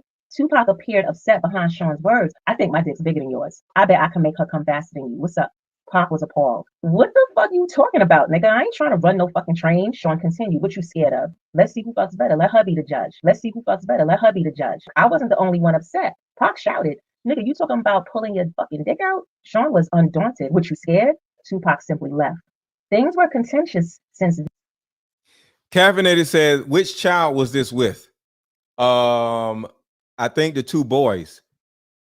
Both boys. Then the two would not be in the same room. Pac avoided me because the gangbang allegedly happened more than once. When she was first pregnant, and then the second time she got pregnant. And I think those are the two oldest boys. As much as he did Sean. Months passed with only the tension between them. I walked into Sean's office. He was having the conversation. Sean sat across from Jimmy Henchman. Everybody know who Jimmy Henchman is? And did I mention, promise to pay back Jimmy Henchman? Ugh, I keep forgetting that's coming up. Sheesh. I forgot I played this in here. So give it a second. Let it go through. I played a part of the pop song like an idiot. Almost made me fall out of my seat. Best audiobook reading on YouTube, bar none. Facts. Don't leave that fucking studio alive. I don't think I was supposed to hear it. If he just put a hit out on Tupac didn't do well. He lost a testicle, but he survived. The last sentence of this chapter is, it was orchestrated, and Sean Puffy Combs was the orchestrator. Everyone is going to want to sleep with you right before. It's the second time. Oh my God. It's the second time. What? Yeah. My heart sank in my chest. Everybody is going to want to what? Well, everybody. You know, Will, Jada, XXX. Sean, I'm having your baby. He verbally waved me off. This is the kind of thing I have to do in order to continue giving you this comfortable lifestyle. I was going to be gang banged at 9 months pregnant. I was going to be gang banged at 9 months pregnant. I never had any bad vibe from the marvelous Faith Evans. We never talked about the wild time the three of us shared at one of Sean's parties. I gave her a hug. Hey girl, what's up? She addressed Sean saying, look, When you asked me to hook up with Chris, I understood. Oh, I understood you needed to control him. I felt honored that you would choose me to monitor one of your most valuable assets. I knew you would be good. Make the man feel loved. I don't feel good about all this, Sean. You know I'm as loyal as they come. But Sean, Chris and I had a child together. Sean leaned back. I'm gonna take care of you. You're not like Chris. You're loyal. Faith had a tear in her eye as she responded, he didn't have to die. Did she know? Was this her trying to find out if Sean intentionally killed Biggie? Sean lost it. That fat fuck and that other piece of shit I had you fuck? You had her fuck Pac? Sean glared at me and he answered, yes, fucking Pac. Those motherfuckers was going to try to start their own label and compete with me? Me? Mm-hmm. Faith Evans is Diddy's secret agent. So he sent her to be with Biggie. To be with Pac. And since they're going to work together, she sent her to go be with Pac also. After all I did for that fat fuck, I wasn't using resources to protect that motherfucker. No fucking way. I'll make sure you and CJ are taken care of. I hugged Sean, but I also knew he didn't have to send Chris to California. I wondered if he realized that he sentenced him to his death. But when I tried dating someone else, they would end up dead from pneumonia. What? I knew Sean was behind it. This was not a coincidence. He gets jealous of a guy and then they die of pneumonia. I could be next. What the fuck? If I am going to get out of this alive, I'm going to have to do something to make him stay away from me. I had a plan, but it's dangerous. I would get into the vault and get a couple of the tapes, take them home, make copies. This was my way out. So this is where Courtney Burgess got the tapes from right here. Some of the tapes had things I would never have expected. The gay parties are one thing, but the young boys like Usher, Bow Wow, Justin, I would have never known. Things were okay for a while. I started dating again. It was almost normal until I got serious with someone. Then my boyfriend died of pneumonia. No! Yep, that's what she said. I'm not feeling very well. Thank God the kids aren't here this weekend so I can rest. But why can't I get my doctor? Why won't he pick up the phone?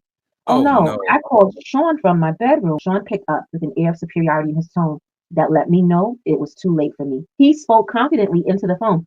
Hello, I screamed at him. You bastard. There's literally nothing I can do. I could only ask, did you ever love me? Instead of answering the question, he responded, the most important thing to me in the world is loyalty.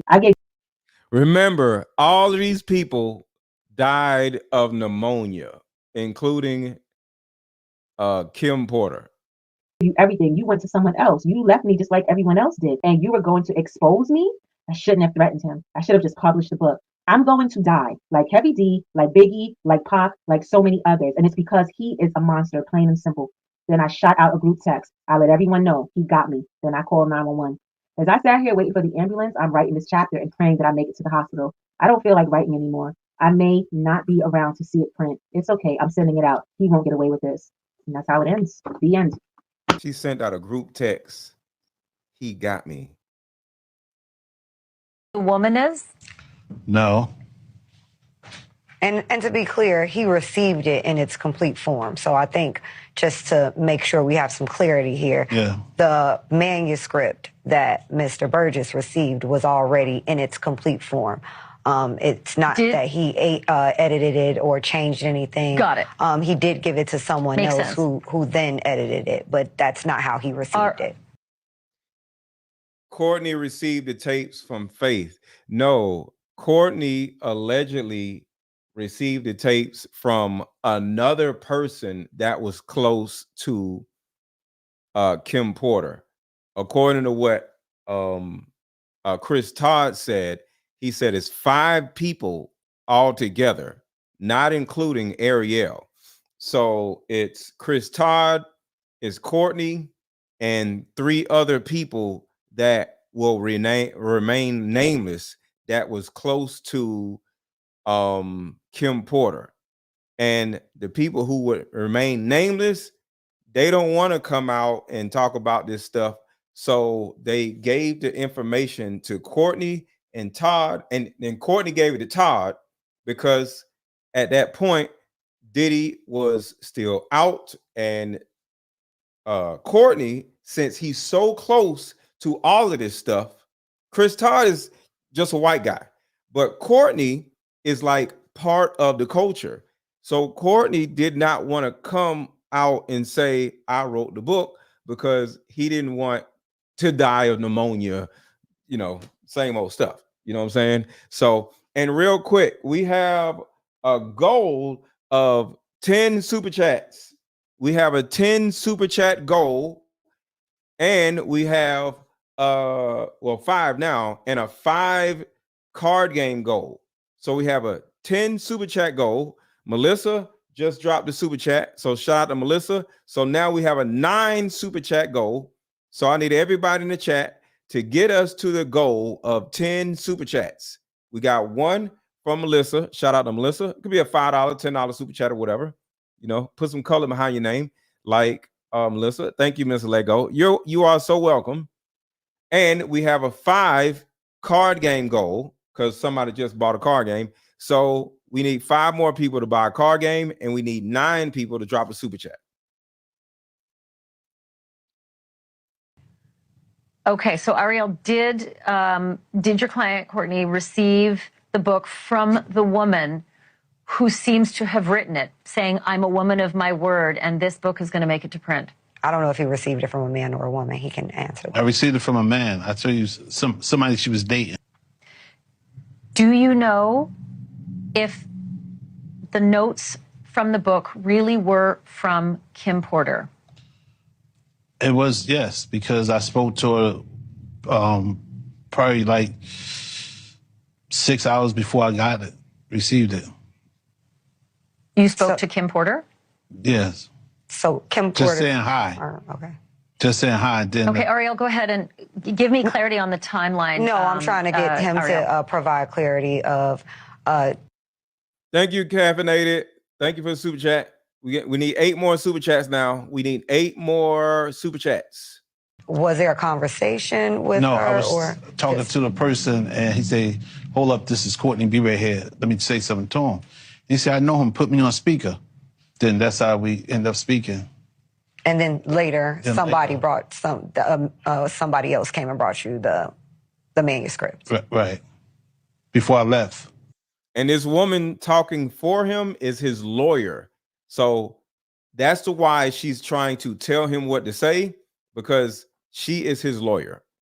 Before I left ATL. To the best of your knowledge, Courtney, do you believe that the manuscript is truly based on Kim Porter's diaries? Because there is a lot of dialogue in there. It is pages and pages of actual dialogue, which, I mean, I can't remember breakfast today, let alone dialogue from 5, 10, 15, and 20 years ago. I guess this is a woman's scar. You understand? Maybe, you know, what she been through. It's, you know, I'm not a woman, so I'm just going by how I got female friends and relatives. They always come to the house scoring because what went on in their relationship. And you can't, when you're scoring, you can't forget it. The lawyer just said, the story the tapes tell are the story of Diddy from the last several decades.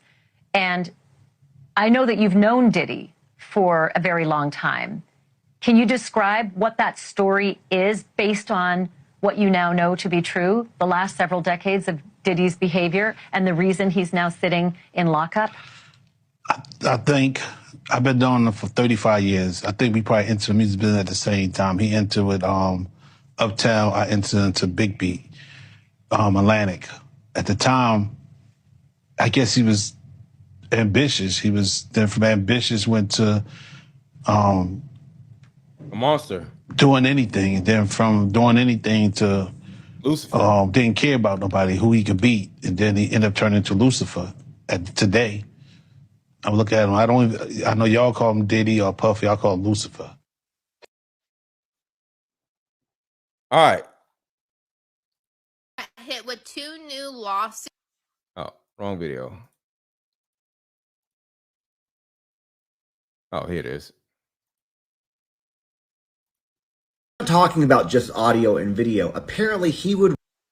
So I think we might now know why Hollywood has been so quiet about the Diddy situation. Apparently Diddy kept records, meticulously detailed records. And I'm not talking about just audio and video. Apparently he would write down who was at the party, what was going on, etc. And at this point, all of his friends, all the people in the industry that attended these parties have no idea what the feds already know or what Diddy has told them, if anything. So instead of implicating themselves, they're just going to be quiet. And some of those people, J-Lo, are literally running away to dodge Diddy questions. Exposing the Truth says, so he is a music producer. Yes, the guy, Courtney, was in the music business. I don't know exactly what he was doing, but yeah, I think he was a producer. What's going on, Susan? She was at an autograph signing event. Somebody asked her about Diddy. She stopped mid-signature, got up, and ran out of the room with her staff.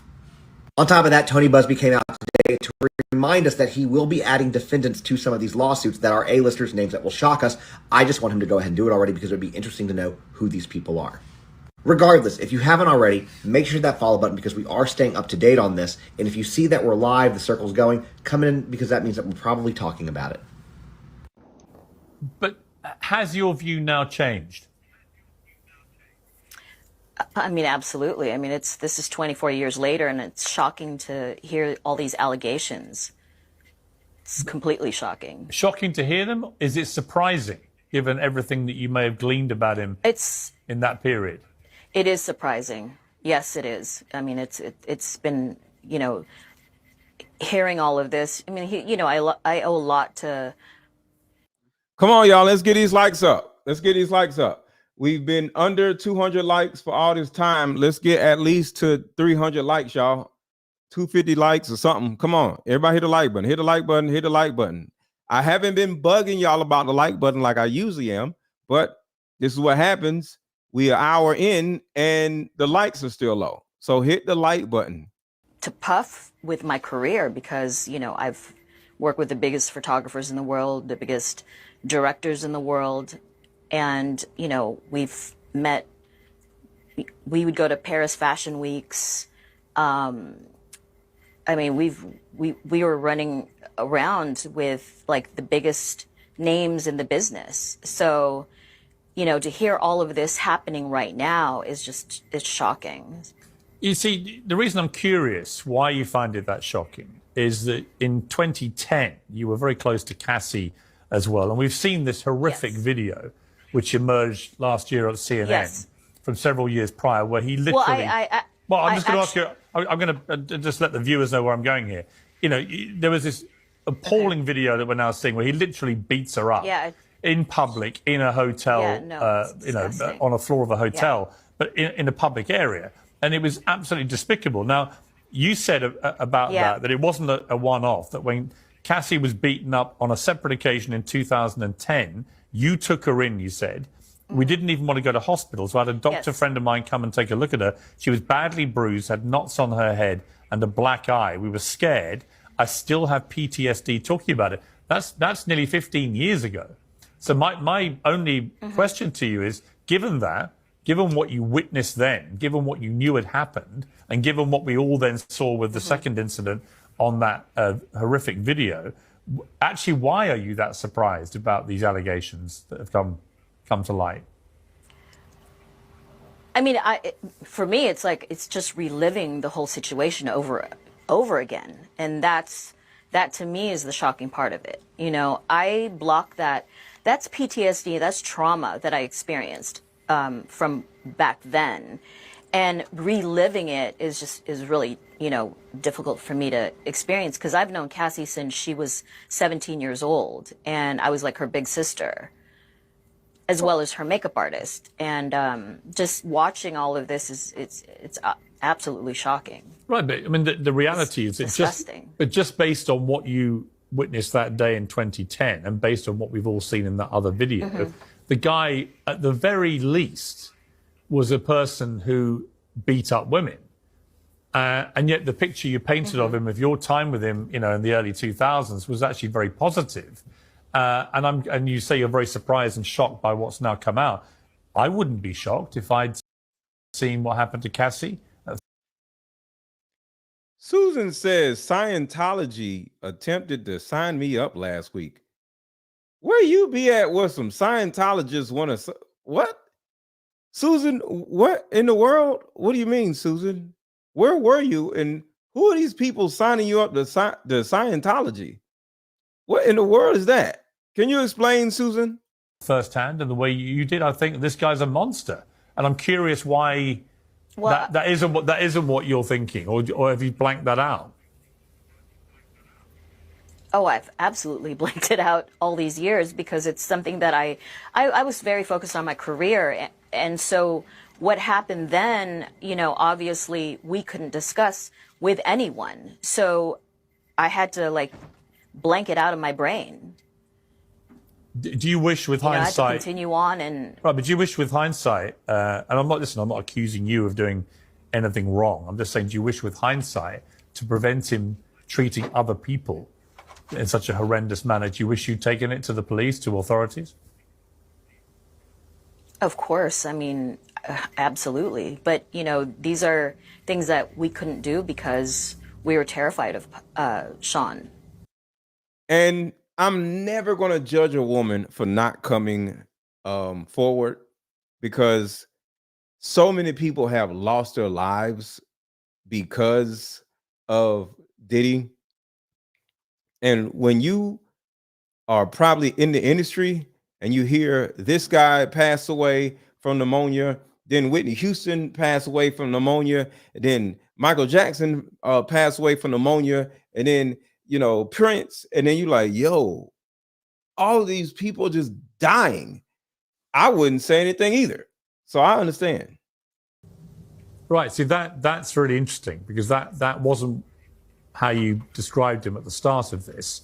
So tell me about that. So, clearly, there's another side to this guy, to the one that you painted when we first started talking, and the other side to him is appalling, isn't it? I mean, he wielded this power, this influence, this terror over you. Tell me about that.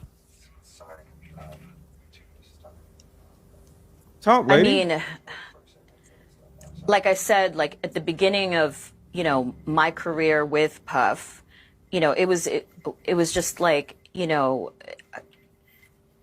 we were rising to the top. And like, when it got to the point with Cassie, it was like very difficult for me to like, just, I mean, deal with that. Like like even right now, it's just, it gives me like trauma.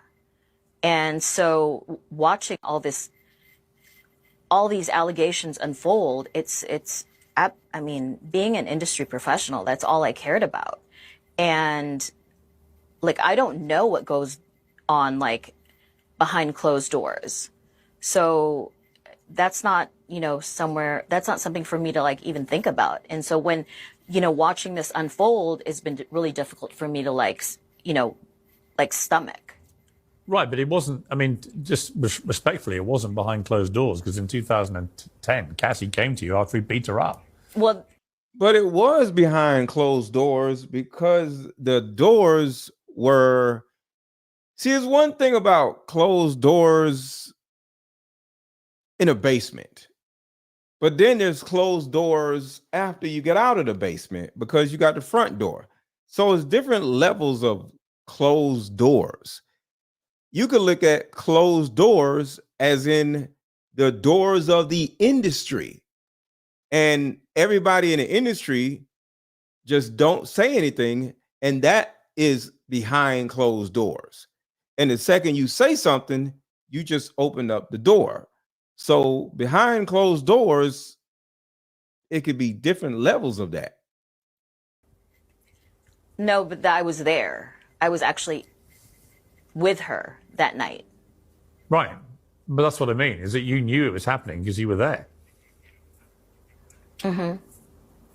Why is he? Yeah, but do you feel any sense of guilt that you didn't report it? No. Of course, absolutely. I feel a lot of guilt. I mean, I've been feeling that this whole entire year, you know, because I wish that I could have done something more. But at the time, we were both very terrified. So it's like, what were we supposed to do? Right. It's stepped into the chat and he said it's a thought. It's well, that's a pretty extraordinary thought to have, Myla. There's probably several thousand hours of footage here. Well, that's a pretty extraordinary thought to have, Myla, about someone, isn't it? Between Diddy and Epstein, there's probably several thousand hours of footage here. Yeah. Yeah. It's kind of weird that the people on those videos are lecturing the rest of us about our moral failings, isn't it? Yeah, it's weird. What is that? Well, I mean, part of how they deflect attention from themselves is by, criticizing the morals of others. Yes. It's sort of like a preemptive moral strike. Elon Musk just stepped into the chat and he sent out a major warning to every celebrity who was freaking off at Diddy's parties by to expose the freak-off videos. Not too long ago, it was revealed by the lawyer of one of Diddy's recent SA victims that the freak-off tapes were getting auctioned behind the scenes, in that there were several powerful people trying to buy them so they wouldn't get released, because they were also in them tapes. But see, this is where things started getting messy, because word on the street is Elon just bought the tapes for millions of dollars, and he's more than ready to release them. Apparently, he's doing this because Diddy was one of the big investors in his $44 billion purchase of Twitter. However, since Diddy's been caught up in all this mess, he's been trying to get him to step down. In fact, Elon himself hinted at this just a few days ago, and at the time, people thought he was just trolling like he always do. But it turns out he actually has these tapes, and these celebrities are shaking in their boots as we speak. I don't believe that. I do not believe that Elon Musk has these tapes. They lying. Elon ain't just some regular person that they can blackmail into keeping quiet. And this is really tripping them out because they know he can drop them tapes at any moment now. Now, like I said before, the whole reason Elon even got his hands on them tapes is because they were for sale. And he was one of the people who put a big buck. I don't believe that. Cassie. Love her to death, naive, like getting high. She likes partying. She liked that. Was the thing. She's a model. She was well taken care of. She was. You told me a story about going to an apartment one time. Yeah, which one? The fucking one that looked like a closet? That all white fucking condo in New York? That's just glass with glass stairs. Escalating up the fucking 70-foot ceiling, 100-foot ceiling. Wild shit. Spoiled. So, I'm not saying Cassie is not deserving of any of these things, but this was her life. And so, though I was okay, I was like, middle class, okay. She was like, rich girl, I want to go hang out with my friend for the weekend in fucking Tahiti, okay. And just lay up and get sun, okay. You asked her how much she was making. Yeah, I just wanted to know where her allowance was because she had an allowance. And I wanted to know if she was being smart with her money and she was being smart with the opportunity. Because the first thing I think is like, what would I do in that position? I don't know. I would own homes. I would have owned businesses. I would have been giving other people opportunities. I wouldn't have been waiting for Puff to do my project. I would have been doing my own project. I just would have had to be a lot more. Like, nigga, you gonna do this shit for me. Because I would have done it for myself. And so, when I asked how much she was making, it was like close to $30,000, almost $50,000 a week. That's a lot of money. A week? Even on the low end, when you say $10,000 a week, that's a lot of money for somebody to just, here you go. You can just blow that. And then cars for your family, and then flights for your family, and then all that stuff. I'm just saying. And I'm just allegedly talking, right? Because who knows what she was really getting. Right? Because we don't know. But what I will say is, if in fact that's what Cassie was getting, and that's what she was privy to, I think I would have been trying to strive to show my husband that I was queenly enough to be entitled to take care of his billions and millions of dollars and possibly his children. And but what if that's not what Diddy wanted? That empire. But I didn't see that per se. I just saw like. Why are her hands lighter than her face? Do y'all see that? Why are her hands lighter than her face? Do y'all see that, or am I crazy? See, this is why y'all got to stop with all this stupid ass makeup. Look at her hands. Dollars and possibly his children. And am I wrong? That empire, but why is her hands so lighter than her face? Like, why do women put all this dumbass makeup on?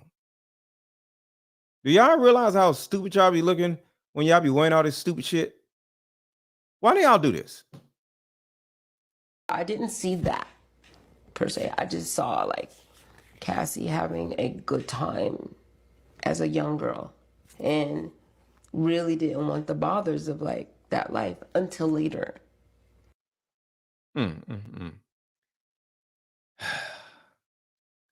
But what do y'all think about all of this? Shout out to Todd for pulling up. But what do y'all think about all this? Hold on, I want to drop the link. If anybody wants to come up, I'll give y'all a second. If y'all want to come up, I want to see what y'all think about this whole situation. What do y'all think about the book? What do y'all think about what Todd said? What do you think about all this? So play this video, give y'all a second to hit the link. But if anybody wants to come up, hit the link. And yeah, I want to see what y'all got to say. Guest just testified before a federal grand jury. He says he was in possession of a trove of digital evidence from Diddy's freak-offs and parties. His name is Courtney Burgess, and he says a friend gave him 11 flash drives that belonged to the late Kim Porter. And if you follow this story, you'll know that Kim Porter is Diddy's ex-girlfriend and the mother of 4 of his kids. On those drives, the witness says 8 videos featured 8 celebrities at Diddy freak-offs or parties, and that 6 were males, 2 were females. The drive also included a manuscript of an alleged Kim Porter. Thank you, Sherry, for the $5 super chat. Thank you so much. A memoir that her 4 kids insist is fake. Courtney Burgess told his story on a podcast before he told the grand jury today, and after he told the grand jury, and I mean immediately after, he booked it over to my set, and he and his attorney talked to me. I should tell you that he was very limited in how much detail he could go into about his testimony. And because the 8 people in the videos, the 8 celebrities in the videos were allegedly victims of sex crimes, we know who they are, but we will not be naming them, famous or not. Here now is my conversation with Courtney Burgess and Ariel Mitchell, who's his attorney, beginning with the question of whether the participants in the video even knew they were being recorded. Were there any cameras in places where you'd assume privacy, like bathrooms? Yeah, well, I've never been in this house, but the picture, yeah. All right, so he's never been in his house. He didn't know Diddy.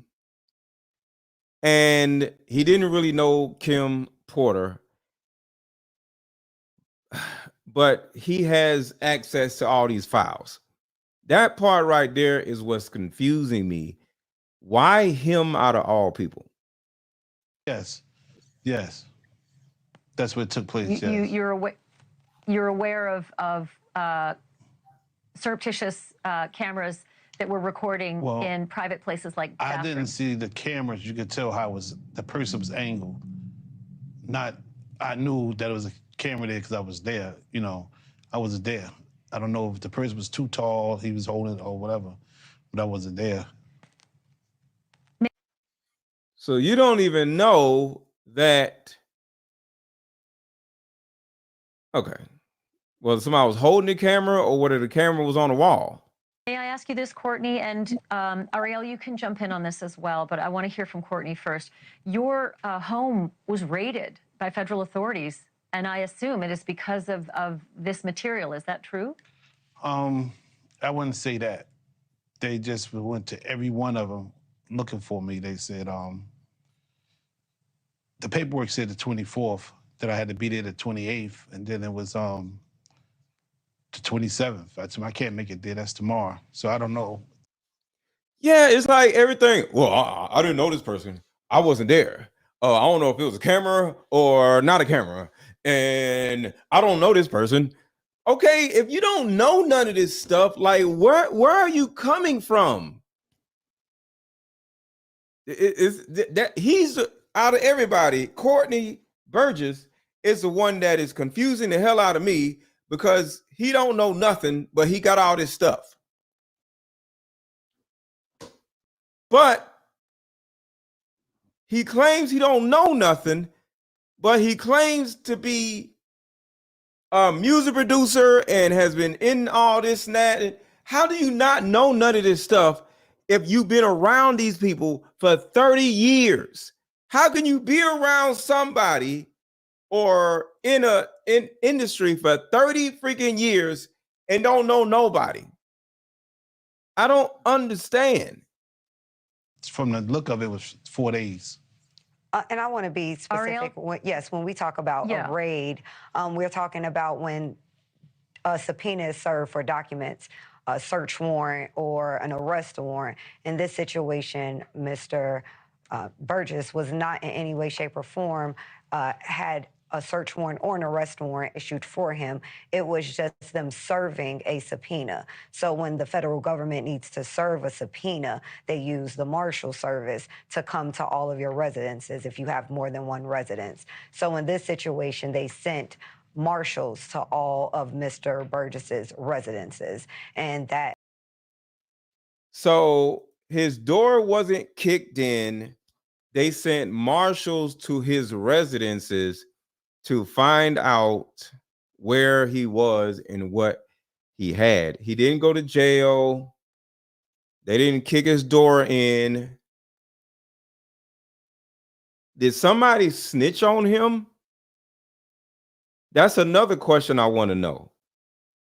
Why him out of all people? Why now out of all times?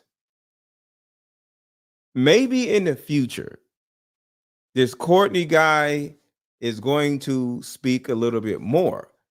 But with all that being said, I think this is how you're supposed to talk when your lawyer is sitting next to you. Does that make sense?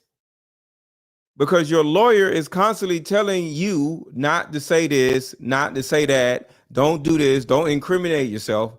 So it may be because his lawyer, because the woman's name is Ariel, she's his lawyer. So it's a possibility that he can't say anything because his lawyer won't let him say anything. And he's not as weird or slow as we think he is because she's telling him not to do stuff. It could be that was somehow construed or understood or turned into a raid, but he did not face a raid. It was just to serve him the subpoena. Ariel, do you believe that the subpoenas were issued and executed based on the federal authorities' knowledge that these flash drives existed and had this kind of compromising material? I think it was based on statements that Mr. Burgess made in a prior interview. That's the answer right there. He said something in a prior interview and they went and found him. That's what it is. He ran his mouth on an interview and the feds heard him and they sent out a subpoena and went to his house. That's what happened. And those statements include descriptions of what the witness says he saw on those tapes. So I asked him about that, and he answered what he could, given the limitations imposed on him after testifying before the grand jury. Out of those 8 videos, 8 celebrities, 6 men and 2 women, how many of those 8 celebrities were close to being underage or potentially underage? 2 males. All right, so I'm going to stop it right there because we watched the rest of this. I just wanted to give time to see if somebody wanted to come up and share their opinion on all of this.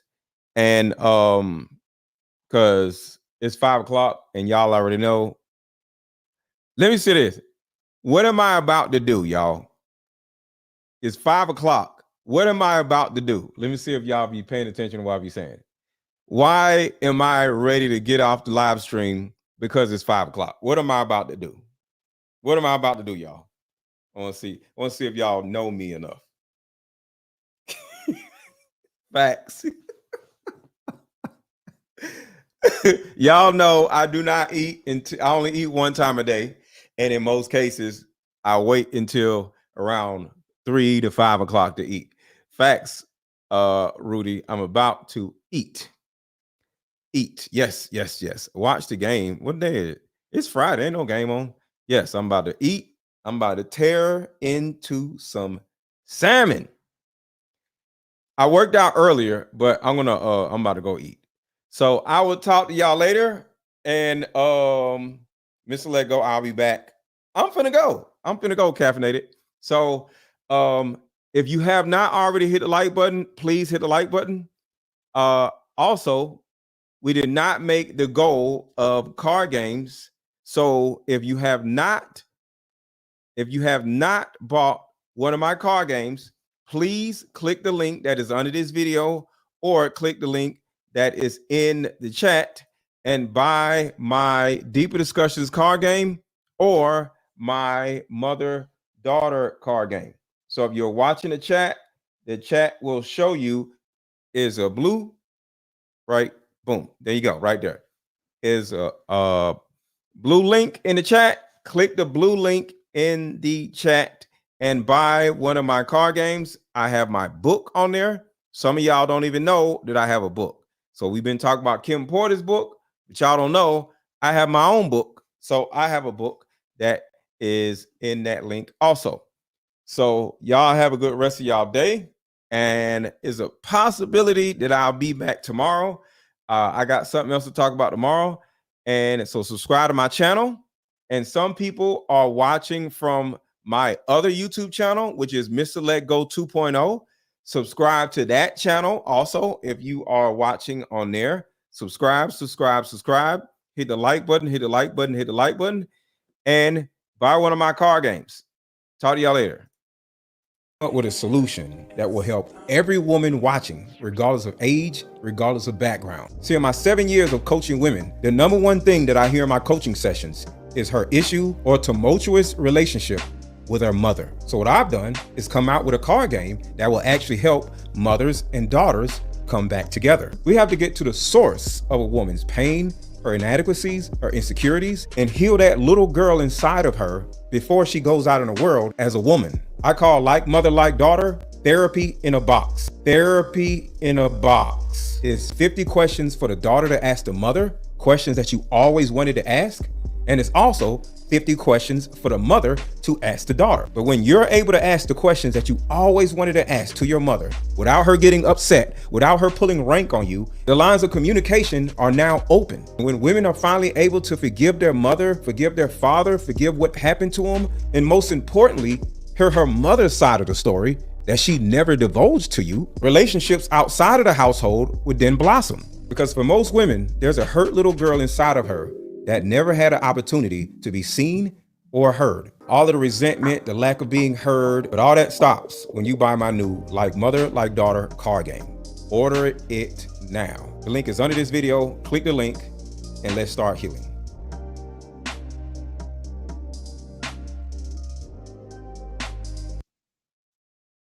How about we meet up at a coffee shop and play this fun dating card game? We'll have fun and see if we're compatible all at the same time. Ooh, what's the name of the game? It's called Deeper Discussions. I'm down. Okay, meet you at 6. Fellas, buy this card game. Ladies, buy this card game. Buy about 2 or 3 card games. The main reason why people can't stay together isn't because they don't like each other no more. It's actually because their present family issues come up or their past family issues come up. But when you play Deeper Discussions, you'll be able to understand a person's family issues up front. This game can be played with either 2 people or an entire group. So have fun. Question number 1. Name a time when money was the main factor why a relationship went bad. Deeper Discussions Dating Edition. Again, these cards are good for vetting a potential boyfriend, a potential girlfriend, a potential husband, a potential wife. The texture of these cards are so soft and silky, by the way. Like they ain't gonna get really wore out. Durable. A dating card game for introverts who have a hard time asking the much needed compatibility questions. Deeper Discussions, the card game.